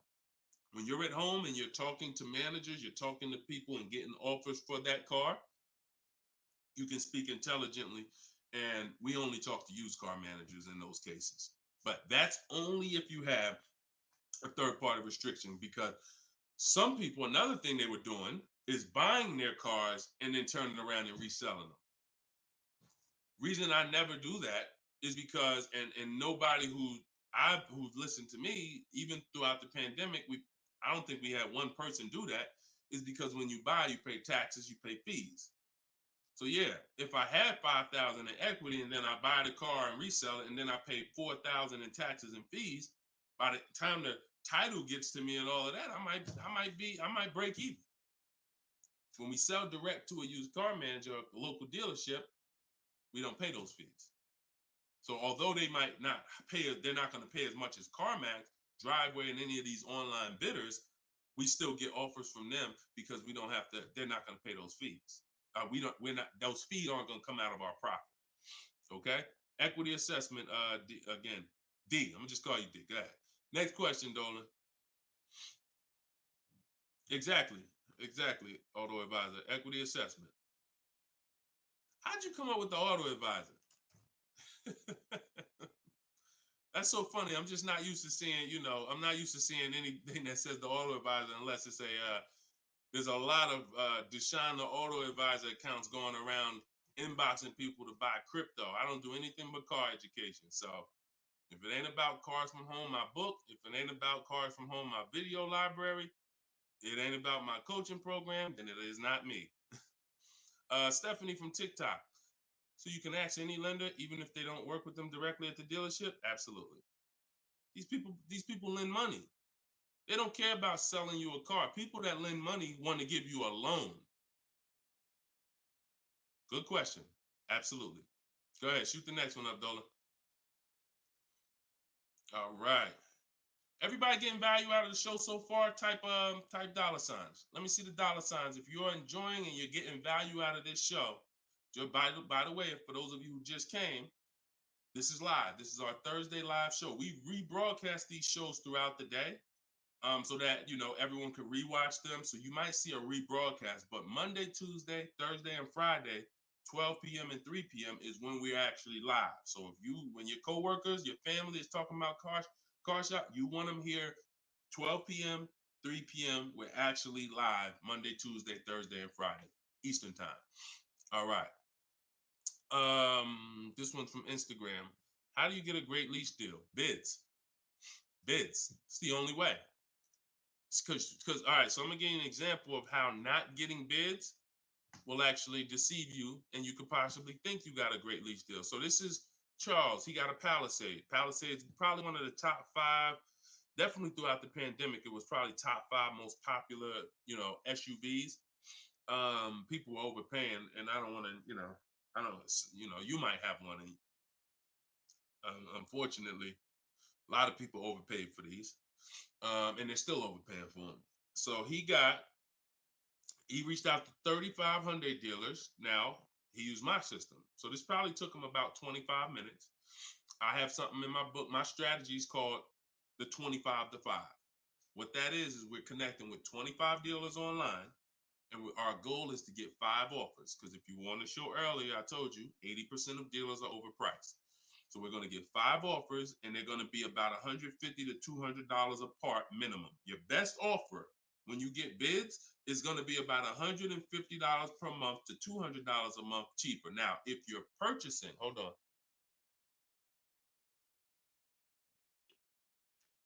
All right. Now, if you're purchasing, you're going to see, for those of you who are buying new cars, because we have several people that do that, you're going to see that there's about a $5,000 difference minimum between your best offer and your worst offer. So let's say I was buying this Palisade.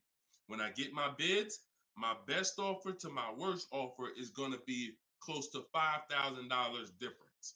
That's when you know you're doing it right. because we get below market car deals. Some people get market value car deals. Some people pay above market value car deals. Depends on the skills they have. So he got bids. He did this, used my system. Took him probably 30 minutes to reach out to 35 dealers, maybe 25 minutes. And he got 10 quotes. Offers range from 1.23 to 1.66. Now, that's what that's what I'm telling you. The 1.26 lease that he ended up getting a 1.23 because we always send a counter offer. I have a calculator in my book where you put it in. We must send a calculator. We must send a calculator. We must send a counter offer. So he ended up closing the deal at 1.23, all online. Never spoke to the dealer until he was ready to lock up the deal. But see the difference, 1.23 to 1.66. That means he's looking at offers. His best offer was $597 on a $48,000 Hyundai Palisade. His worst offer at 1.66, that same 1.66 divided into 48,500. Hold on. 1.66 times 48,500 would be about 700, 900, call it $800. So he's getting offers. That's when you know you've done it right. So to answer your question, Tobo, how do you get great lease deals? Bids. It's the only way. It's the only way. So his best offer is $597. The worst offer he saw out of all of them, he got 10 of them, was $800. Same vehicle. 80% of dealers are overpriced. Okay? Must get bids if you want to get deals like this. Only way. All right? Shoot the next one up. Now, look, hold on real quick. I want to say one more quick thing. Until you get bids and you have enough bids, you might think you got the best deal, but you just don't know what the best deal is. See, you're going off your gut. If you're going off your gut, look at Kimberly. Kimberly saved $20,000 on her Maserati. It's a $91,000 vehicle.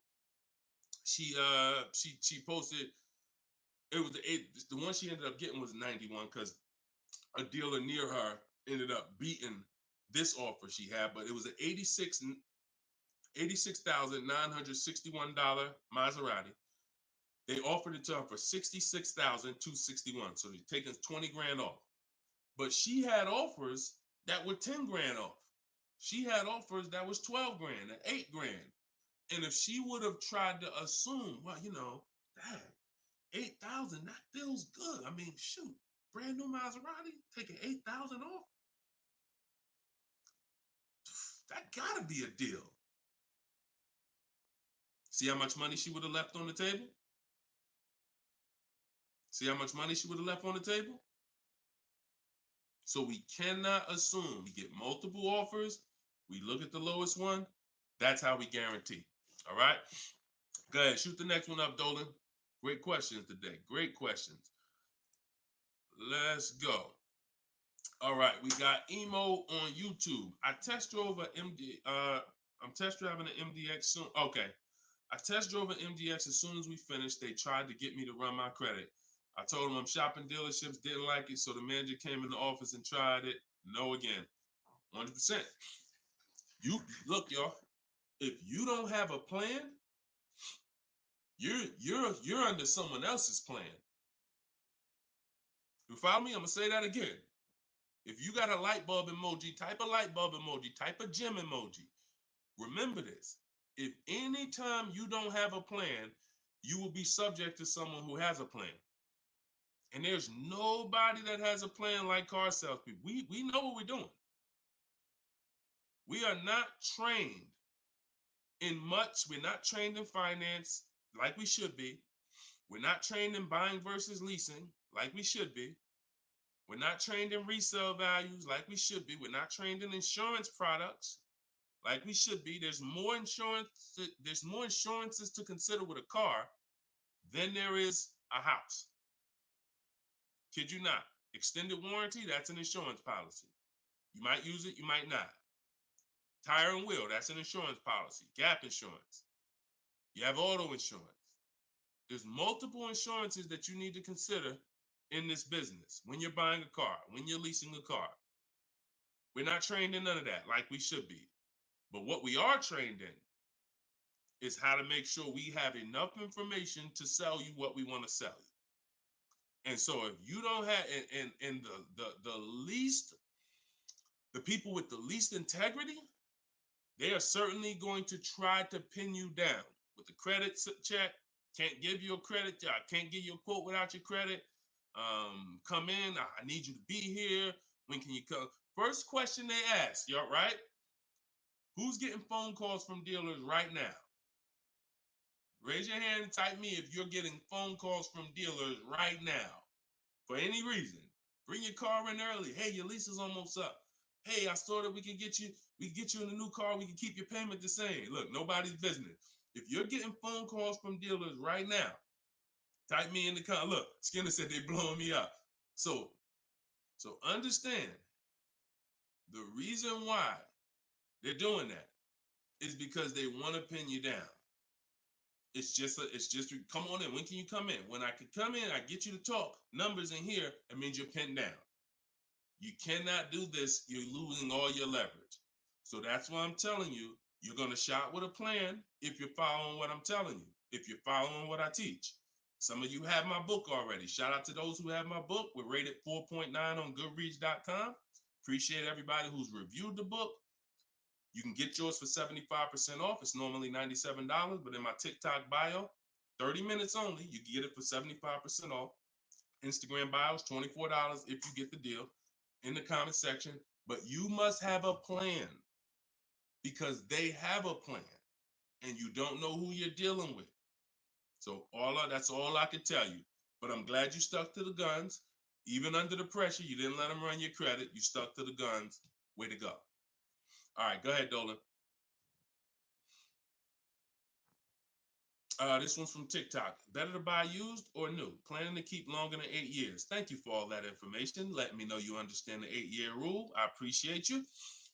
That's a matter of, okay, so if I'm buying to keep more than 8 years, right? Only question between new or used is a question of budget. Can you get everything you want and need in a new car for your budget?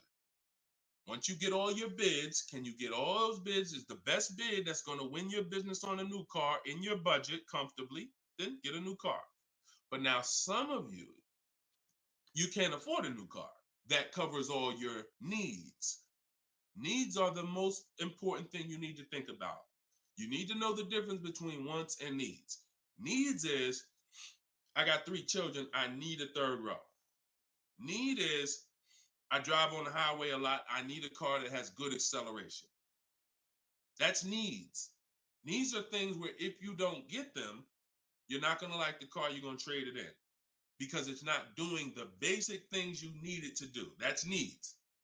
Wants is, I like to have the sunroof. I don't need it though. But if I can get it in my budget, I'll take it. I'd like to have this. I'd like to have that. These are wants. You got to know the difference. Unless your budget can buy everything. But if you can't get everything you want and need in a new car for your budget, then we go used. But if you get everything you want, there's plenty of people who are like, you know what, Deshone, I am a long-term person. I'm keeping more than 8 years. I could afford both. I only get a car every, only once a decade. I want to get a new one. That's fine. And some of you are like, you know what?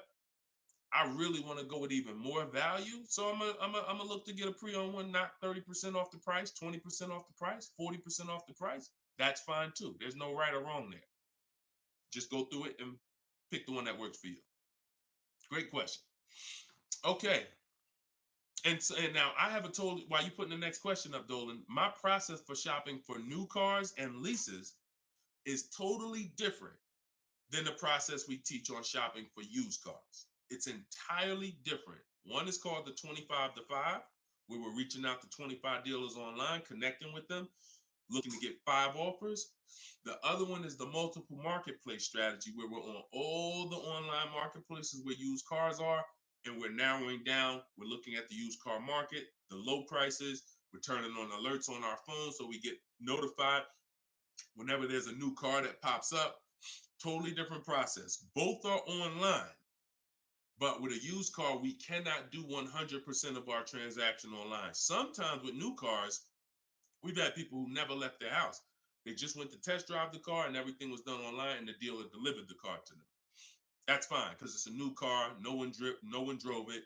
With a used car, we must test drive.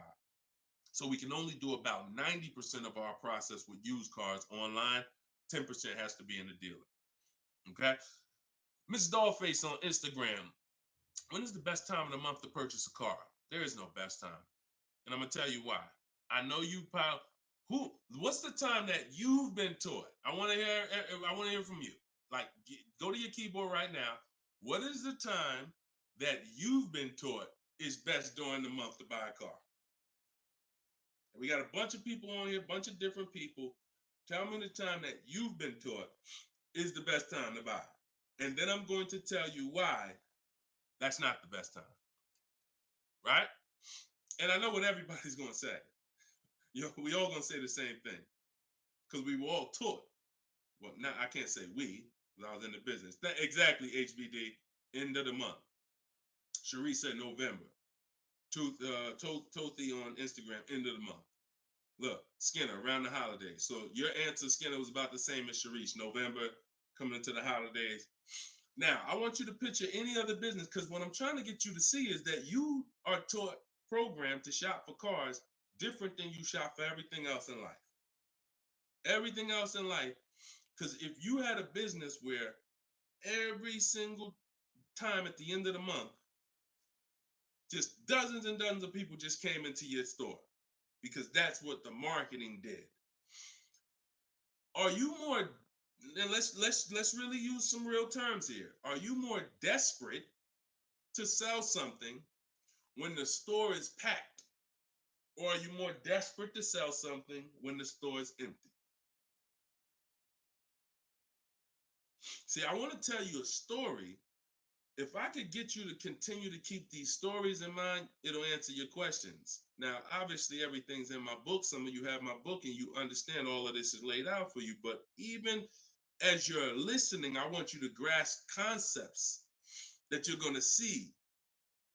Are you more desperate to sell something when the place is, exactly, Toothy, when the place is empty? Place is empty. If I got a store and I haven't opened up that register all day long, it's daggone 5 p.m. I haven't seen one customer. I'm desperate. But if the store is packed, man, I ain't thinking, what are we giving deals for? You know what I'm saying? What are we giving deals for? The place is packed. We're not desperate. So the marketing is great. The marketing makes you think, oh, end of the month, we're getting the best deals here. There's clowns up here. They got daggone balloons. They got the guy outside with the arms blowing. They got signs everywhere. This is what the place is a carnival. Why do we need to give away these cars? No. You don't want to be sitting next to somebody and Jim drives off with a car and Jim done like, all right, man, have a good one, man. Yeah, you here too, man. We was here the same time. Great. Yeah, man, I'm going. And you sitting there and you going to say no to a deal. Salesman looking at you like, hey, look, do you want it or not? Because, we're real busy. There's people waiting in line. Do you let me know? So it's the pressure. It's the like. So I say that to say what you've been taught, the holidays, the end of the year, sounds good. But you're much more likely to get a deal when there's no one in the showroom. The 10th of the month, the 2nd of the month, place is dead. And I like to make sure you're positioned. So what I teach is something you need to have 2 dates in mind. 2 dates. Every time you're shopping for a car, I teach you need to know these 2 dates. The as soon as date and the no later than date. The as soon as date is the soonest you can buy a car. Soonest you can buy a car, as soon as date. You're not in the market until your as soon as date is today. Step 5 in my process, my 7-step process is in the market, getting offers. I can buy something today. That's my as soon as date. My no later than date is my deadline. Now you have to know these 2 because the time in between is your leverage. So let's just say my as soon as date is today. I can start looking at offers. But my no later than date, I got 2 months. 2 months. I need to have a car by this time, 2 months from now. That's my deadline. I got all that time in between to say no. I got all that time in between that when I'm contacting dealers, when I'm looking at inventory, I can look at trends. I can see are the prices dropping. I can have alerts on my phone, getting access to the new inventory. This is our process. So some of you are like, Deshone, I need a car in a week. Well, you still have a as soon as date and a no later than date. 3 days, soon as date, no later than, doesn't matter. So you have to know these 2 dates because in between is your leverage, which is why I don't want you emergency shopping unless it's an emergency. Okay? I don't want you emergency shopping. Don't get into the habit, don't stay in the habit of emergency shopping. Oh, I'm going to put it off to the last minute. And then, oh, I got to go into the dealership. Oh, I need a car this week. All of that is working against you. Now, if you can still get, in fact, when you go to my website for my book, you'll see it says below market deals in as quick as 48 hours. But the more time you have, the more time you have to say no. Programs change every month. You see deals change, lease programs change, rebates change. And so when you have inventory changes, so if you're looking for a black or blue car, all these dealers don't have one right now, but they got one coming next month. You can, that's fair game for you because you have time. So these are all the benefits of getting in the market 3 months early and learning how to look at the deals. If there's a great deal now, we jump on it. If there's not, okay, I'll look next month. And that's what I did when I got my mother's lease on her Mazda CX-5. October, I was looking at the deals. I didn't like them. Got all my offers. I said I didn't like them. Now, the great thing is I made contact with all these dealers. So they know. Now I'm following up next month. Hey, just checking in. How's the deals looking for this month? November, didn't like them. 3rd month, December, got the deal I liked. Wrapped it up. So don't always think time is an asset. Time is an asset. Now, if it's an emergency, that's fine. We got to get a below market deal. We only got a week to do it. That's fine. You better have a strategy. But if you have the luxury of time, we use that to our advantage. So I wouldn't say there's a best time of the month to purchase a car. But if you're in the market and you're positioned, here's another thing you're positioned for. Every now and then we come into the dealership. When I was at Mercedes, when I was with General Motors, it happens all the time throughout the year. It could happen on the 10th of the month. It could happen on the 12th of the month. It could happen on the 8th. We don't know when this is going to happen, but this is the conversation I'm about to give you a behind the scenes look of exactly what happens and why I want you to be positioned. We come in, they look at the numbers on the board. Sales manager looks and says, man, we got 20 cars sold for the month. We are way behind our objective. All right, listen, call everybody anybody you got, anybody that's real, anybody that's a real buyer, call them. We're not turning down any serious offer today. You want to be the person that's positioned. Hey, Jackie, and they're usually emailing us because we don't talk to, nothing that we do requires talking to salespeople. So if you email, hey, Jackie, hey, it's Ray over at such and such. Were you still looking for that car? Have you found it yet? No, okay. I know the quote I gave you before was $550. I know you wanted to be here, but my manager said, listen, we'll take any offer today. We really want to move a car. See, you were taught that only happens at the end of the month. It doesn't. You got to be positioned. You got to be positioned. And so that's the luxury of time. So this is what it is, y'all. I want you shopping with a strategy. This is what I want you shopping with. All of this is in my new book, Cars from Home, 7 Steps to Saving Time, Money, and Avoiding Dealerships, learning the science of making dealers and banks bid for your business while you sit at home, getting below market car deals in under 90 minutes.